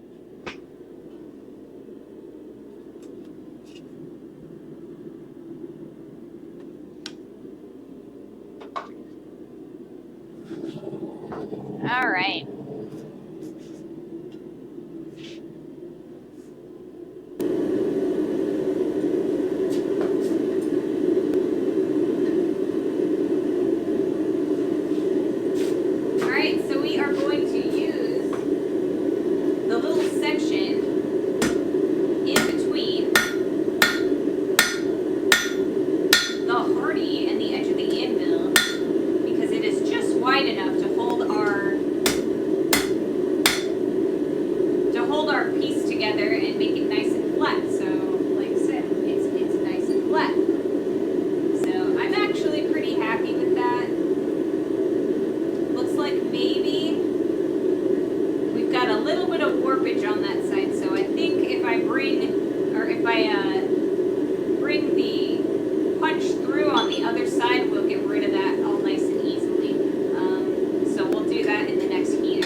Before I started punching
Is that water, Mahalo? It kind of looks like water, but it also kind of looks like a barrel of like gunpowder or something. Like, I play a lot of Baldur's Gate, and the barrel there reminds me of all of the gunpowder barrels that you could find, and like, you know, you place them around Drow Ragslin and then you blow them up. That's kind of what that looks like to me. Oh, it's a silly mallet. Okay, that makes sense. Like a banhammer or something. I thought it was a barrel, but I see the handle now. There's a little blue stick at the bottom. I thought that was like maybe water or something.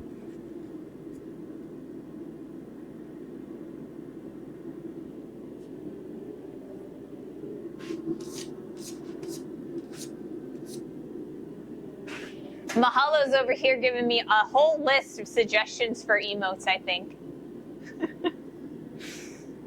So yeah, I'm not amazingly good at graphic design, but I try hard, and so we'll see what I can come up with for good emotes. One day when I miss Moneybags, I'll commission some emotes, but right now I get to make them on my own. And my water is empty. No! I'll have to get some water here, you know, once I get my, or once the stream ends, I'll fill it up again and drink a whole thing. That is, you know, very important to keep hydrated while you're blacksmithing, because if you don't, you'll end up with kidney stones, and those are not pleasant. Do you polish your hammer faces, or is it not as important for steel work? It is 100% important. Yes, I do actually polish my hammer faces. I make sure that there is no pitting, no rust, no nothing on my hammer faces. And because every time you hammer a piece of metal, any like nastiness on your hammer gets transferred onto the piece of steel. So yeah, you 100% need to polish those hammers. And you also need to be very careful if you're using like a very brand new ball peen hammer, or whatever, because they'll have these like really sharp like ridges and like angles on the edge of your of the faces. And if you move your hammer, if you angle it at all, those will get transferred straight into your steel, and then you get these nice gouges in it, and it's really ugly. So you got to be really, really careful about the faces of your hammers. So yeah, like this guy isn't mirror finished because I've been using it, but it's nice and flat, and there's no Mars in it, nothing. So yeah, take very good care of your hammers and they will take care of you.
locked up our two pieces. Or like so that they wouldn't open and close.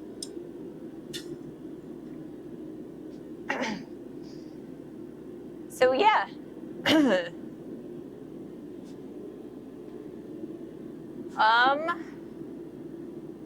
Yeah, so you want to keep your hammers nice and polished and clean. That's also another reason why you want to make sure that the surface of your anvil is nice and clean, and you're not hammering on top of scale, because you can make impressions of that scale in your piece. Now, the anvil face on my anvil is a little bit marred up, but that's why I use a specific section of my anvil, because it is the flattest section, and I don't mind the markings that it puts on my pieces. It gives it kind of a little bit of a texture, but it's not too bad. I think it looks more hand forged that way. But if I really wanted something that looked very machined, I would not use this anvil. I would use my other one outside, because that thing has a smooth as silk top.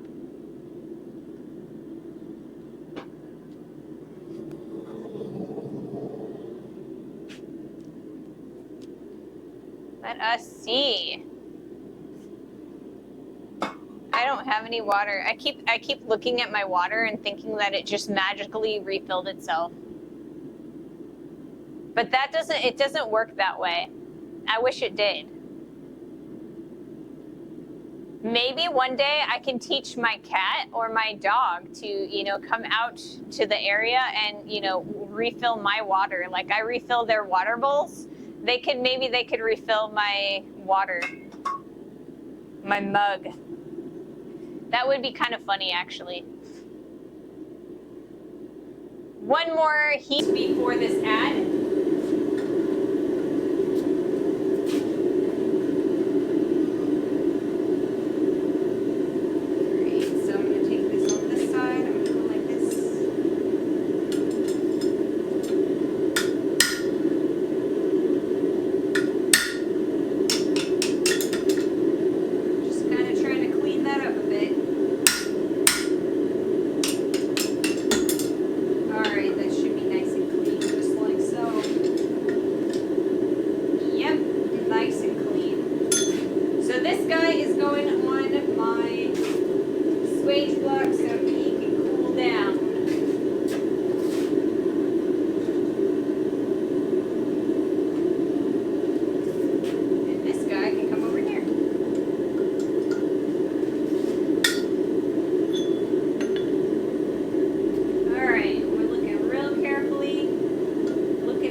One more heat. Yep, one more heat.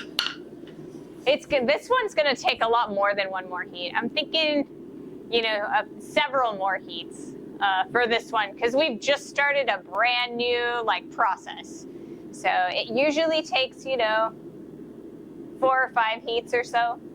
Sometimes it takes me a ridiculous amount of heats, because I'm precise about my very first whole establishment.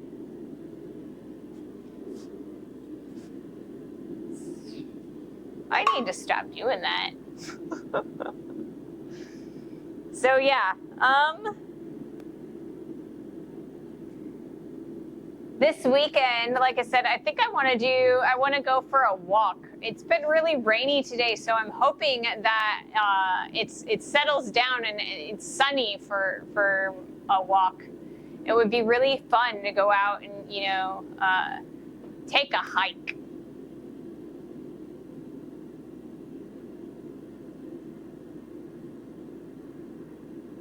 Yep, a hike. Let's see. So like I said, we're making really good progress today on our piece. I'm very excited about that. Just go and get more.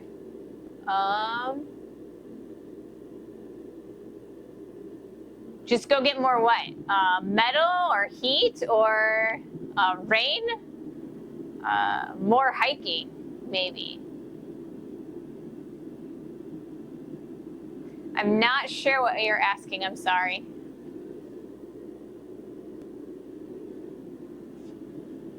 But yeah,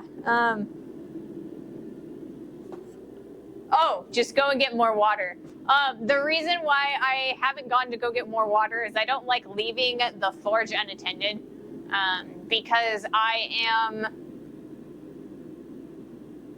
like, I'm always like, I don't like leaving an open flame, like leaving a room with a candle open. This is kind of worse. So yeah, the open flame. So, it's all right. It's just a habit to go for it, reach for it. I don't need it yet. Good point. Yeah. Okay. So we've got an ad starting soon. So once that ad is over, we'll do a couple more heats. I will go for as long as I can without my water. And when I start to get really parched, that's probably when I'll have to end the stream. Hopefully we can finish punching the hole by then. But I mean, yeah, if I left to go get more water and a problem occurred, you guys would just be helpless watching like my whole shop burn down. And I wouldn't want you to have to watch that. So I try not to, leave the shop when the forge is on. I mean, with your focus on us, the garage door could have caught fire, but I understand. Yeah, I mean, it could. You never know. Like, some dust from moving around in the shop could just like float up. And you never know, because like there's leaves up in here, and I'm always afraid that I'm gonna, set something on fire, and it's a really hot fire, so it would burn really quickly. 2 fish got moved in a tank. 1 fish asked his companion, "So how do you drive this thing?"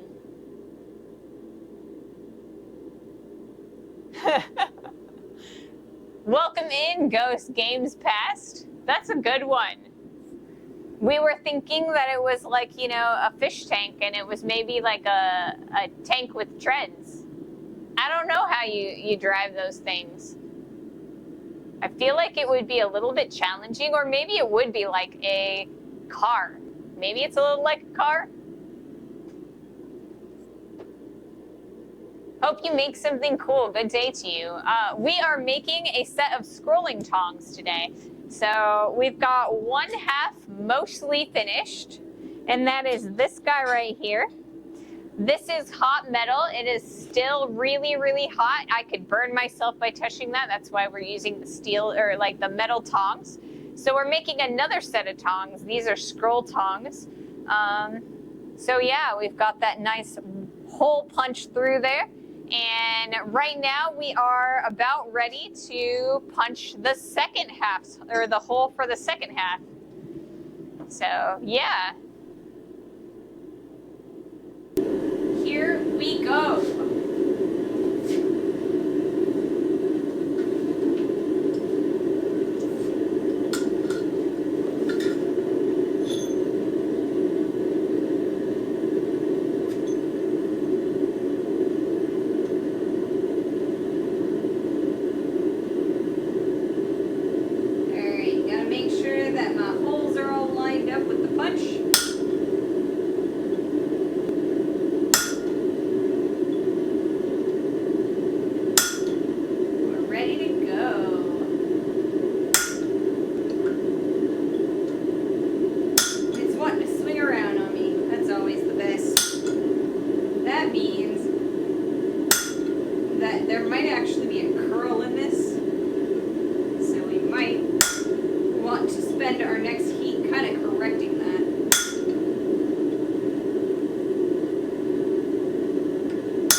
that's formed. And then we will continue to punch in the hole. Clanging. Yes. You guys like that clanging one, don't you? I like it too. I think that I'm going to keep that one as a follower emote so that you guys can, or so that everybody can use it. So, yeah, because it is free to follow people. So it should be relatively easy for everyone to get a hold of that one. So maybe we will, you know, some of the other ones will turn into sub-only emotes. I do think we need some sub-only emotes because there needs to be some sort of value for subbing beyond not having to see the commercials. Because, I mean, you don't have to see the commercials if you are, you know, the Twitch Turbo. So, yeah. We'll get you some emotes. So, we'll figure some out. Some good ones. Let's see.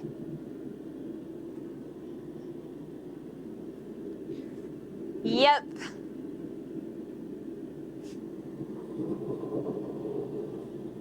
I'm impatient.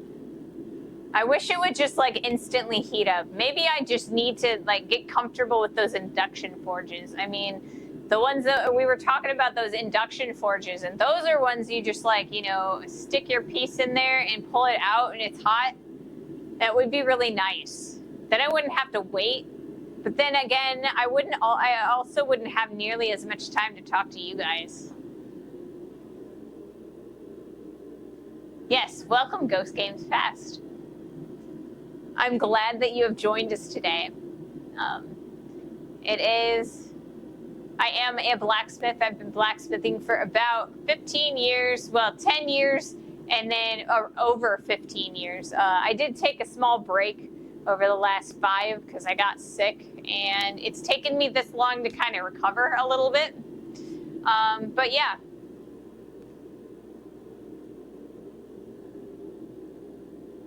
Grim Language. Oh, hi, Grim Language. Are you actually able to, you know, watch the stream now, or are you still teaching?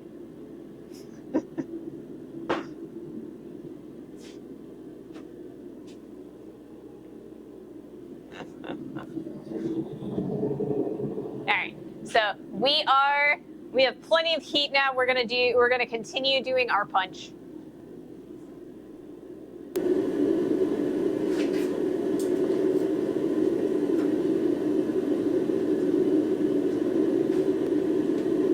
All right, right now we are going to fix the curve that's happening right now. And apparently we're gonna drop our hammer.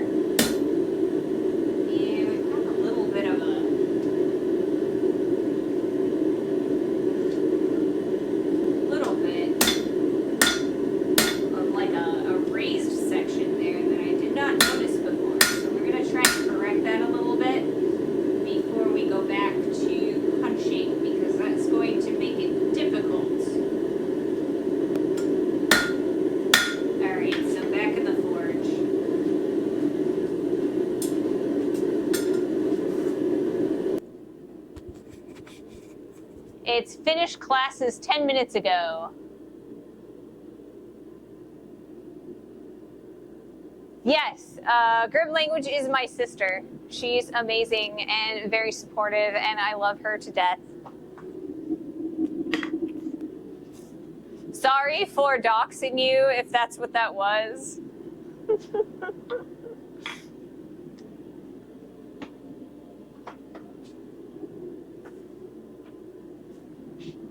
So, yeah.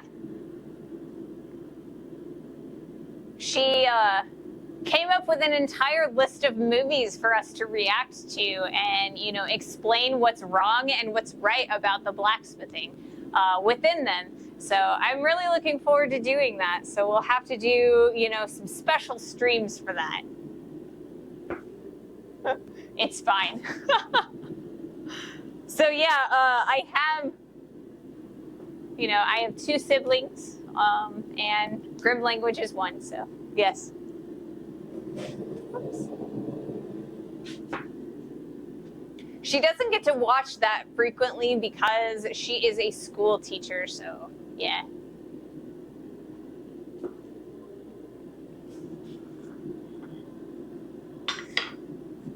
Alrighty. What do we got? We've got plenty of heat now. Maybe I'll do that now. The next one.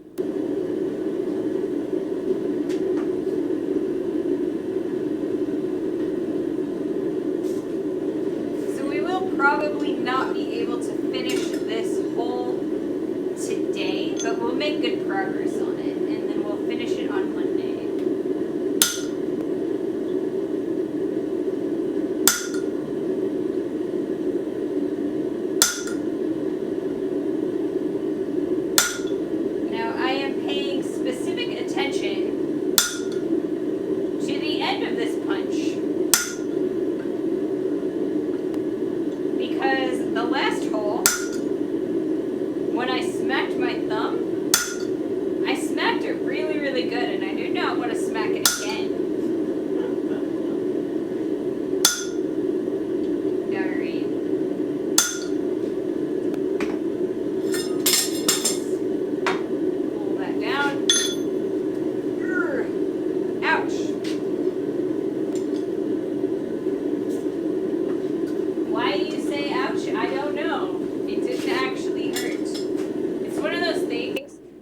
Like, I went to pick up my tongs, and I don't know, the tongs touched my knuckle, and it didn't even hurt, and I said, ouch, I don't know why. It's one of those weird, like, brain misfires. It was weird.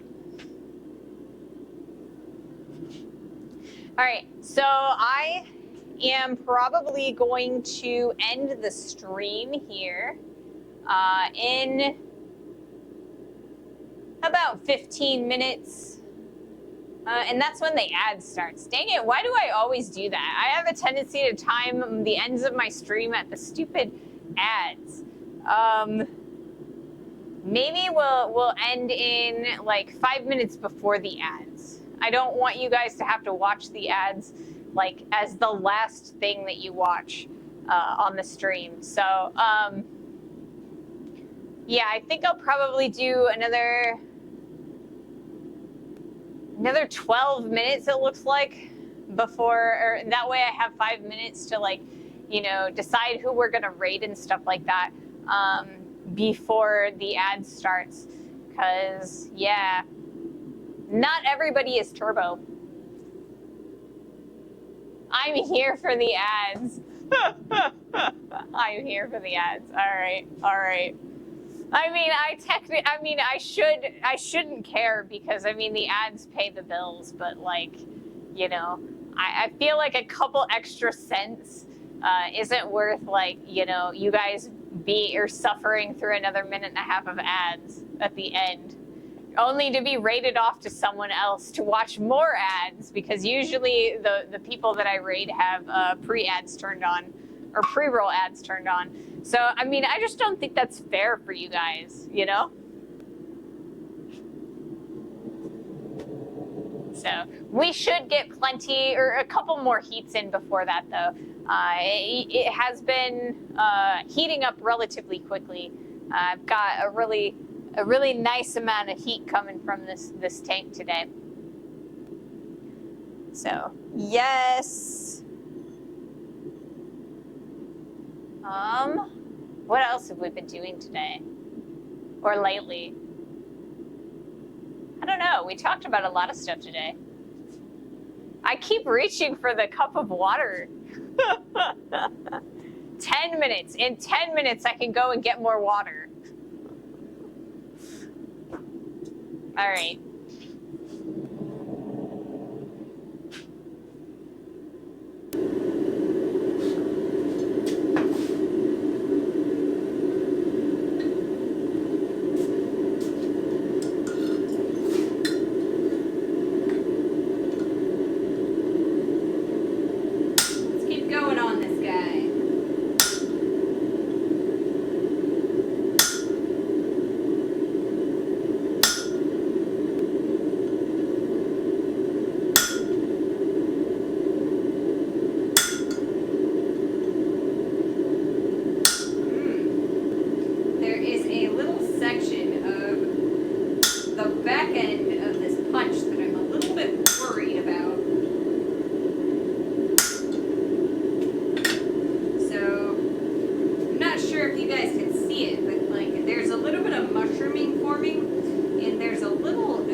chip in the mushroom, and I want to make sure that this guy, I'm going to grind this off before we stream again on Monday, because I'm afraid that this is going to like break off.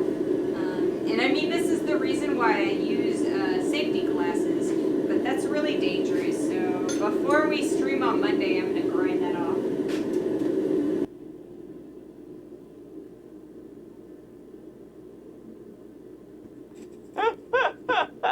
Grim, could you please Uber Eats her a case of water?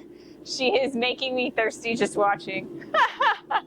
It's all right. I only got 10 minutes. I'm good. I promise.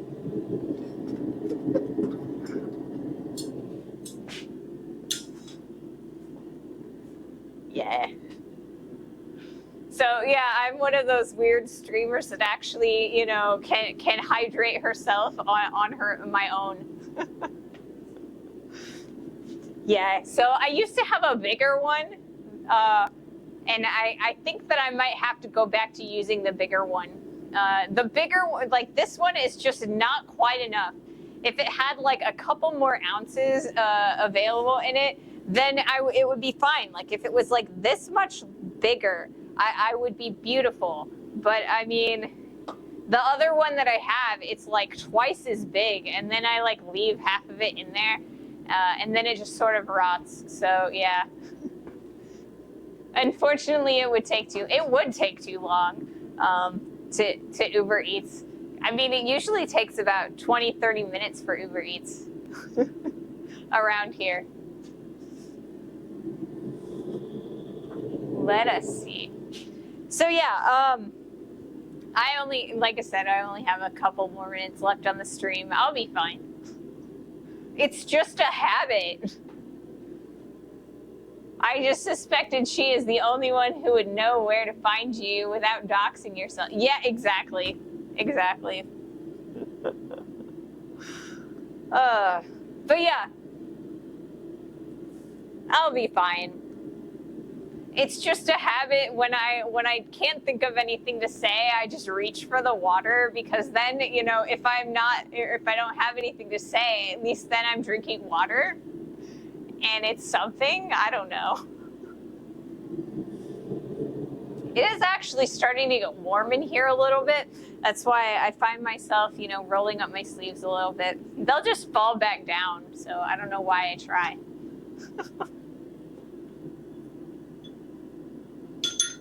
Alrighty. We are good.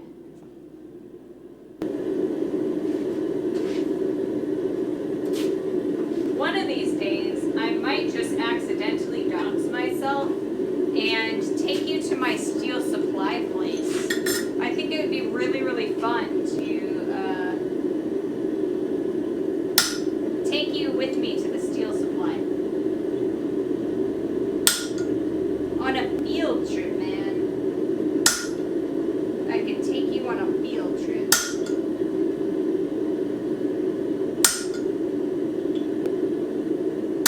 My steel supply is also, it's attached to a junkyard, right? So I could show you all of the junk that they have in there. That would be a lot of fun. They have a whole bunch of like old industrial tools and like random things from warehouses and stuff. It'd be so fun. They'd be all over it too. Because I mean, you can't just like stream random people's businesses without their permission. But Shapiro, the guys there are absolutely amazing.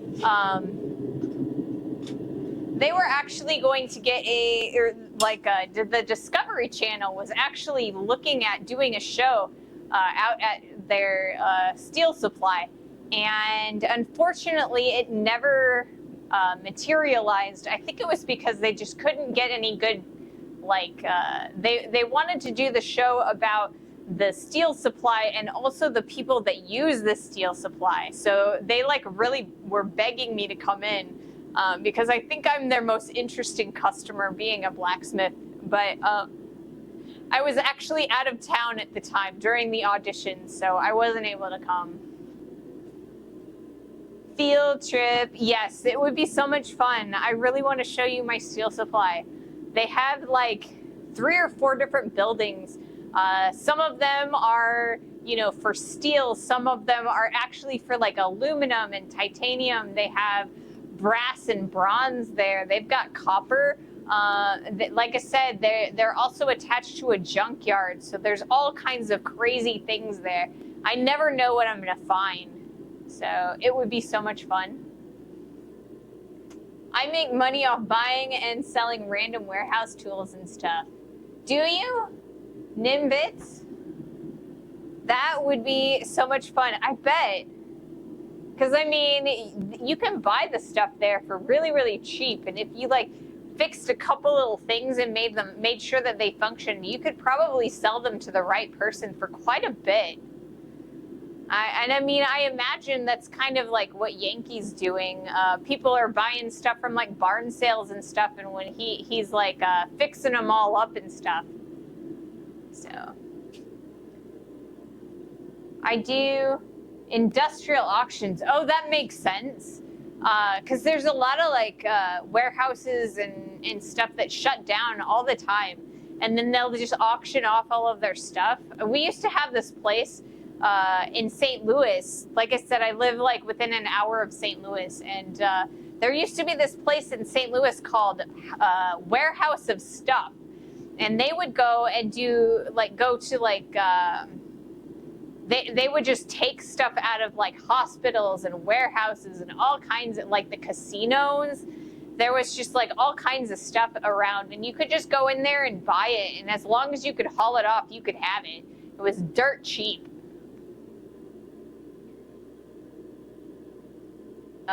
Always post the coolest pictures. I can imagine. I mean, some of the stuff would be amazing. Have you ever seen any like power hammers or industrial equipment like that? Or is it all like, you know, like just warehouses with stuff on shelves kind of stuff? That would be so interesting to see. All right, I'm gonna do one more heat, and then after that, I think I'm gonna raid off. I think we're gonna make it to about halfway through that hole. And then on Monday, we'll finish that up, and then we will start working on making the rivet. Because I think my second propane tank is also starting to die, or to freeze up. It depends. I've bid on just about anything that you can think of. Awesome. That sounds like so much fun. I would love to do that. But I feel like you'd have to have pretty good capital to begin with.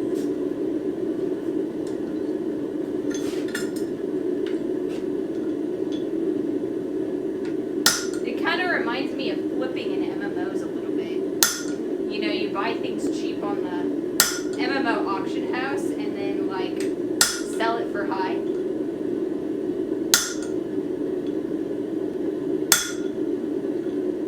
We're getting really good progress on this hole.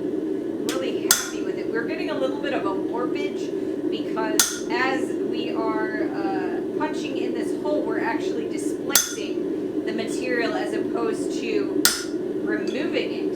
So it is inherent that we're going to actually start stretching and warping the material. So that's a pretty decent explanation. It's probably the last explanation I'm going to be able to give. Okay, like I said, I think this is going to be our last heat. We've got a little bit of warpage. I think I'm going to attempt to clean that up just a little bit. Put that over here, over the party hole. If I can actually hold the piece, that would help.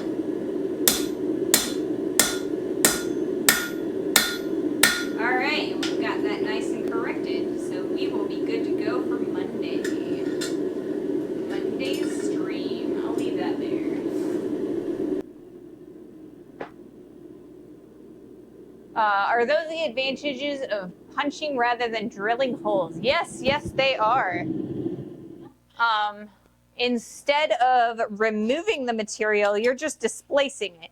So all of the material that gets squished down actually is shoved in all directions around the hole, and it kind of puffs it up a little bit. So we started with a really straight edges on our piece, and as you can tell, if I hold this up, it's starting to actually pucker, and we're starting to get a little bit of curvature, and that will actually increase as we go.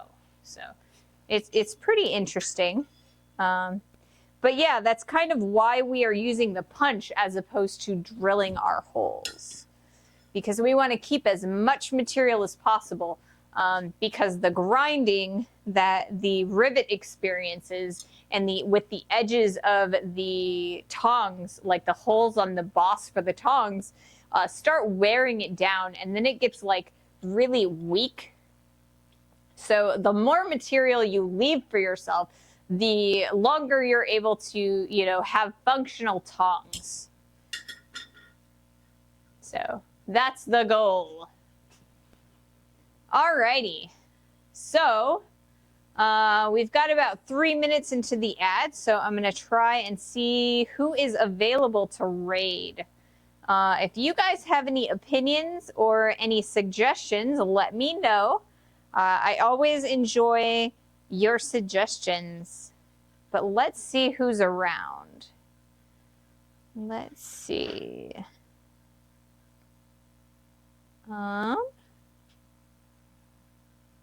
We've got some wool. Someone's making wool. That's crazy. Let's see, what else do we got?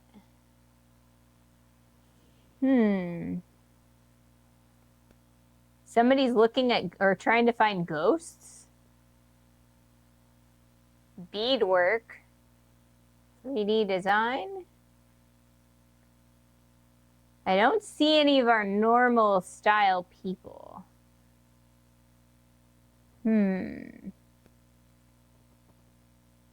Let's see.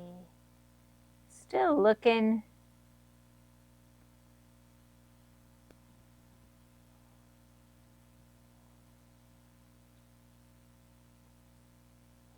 Oh, Vincent Glass is live.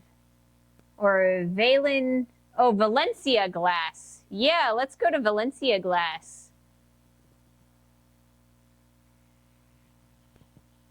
Let's see. BAL.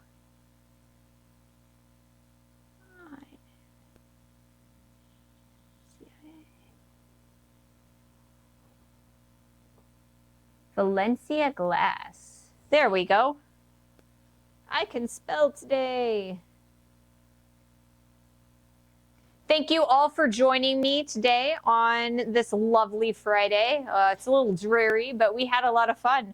So thank you all. Have a wonderful weekend, and we will see you Monday. Thank you so much. And it looks like we are ready to go right now.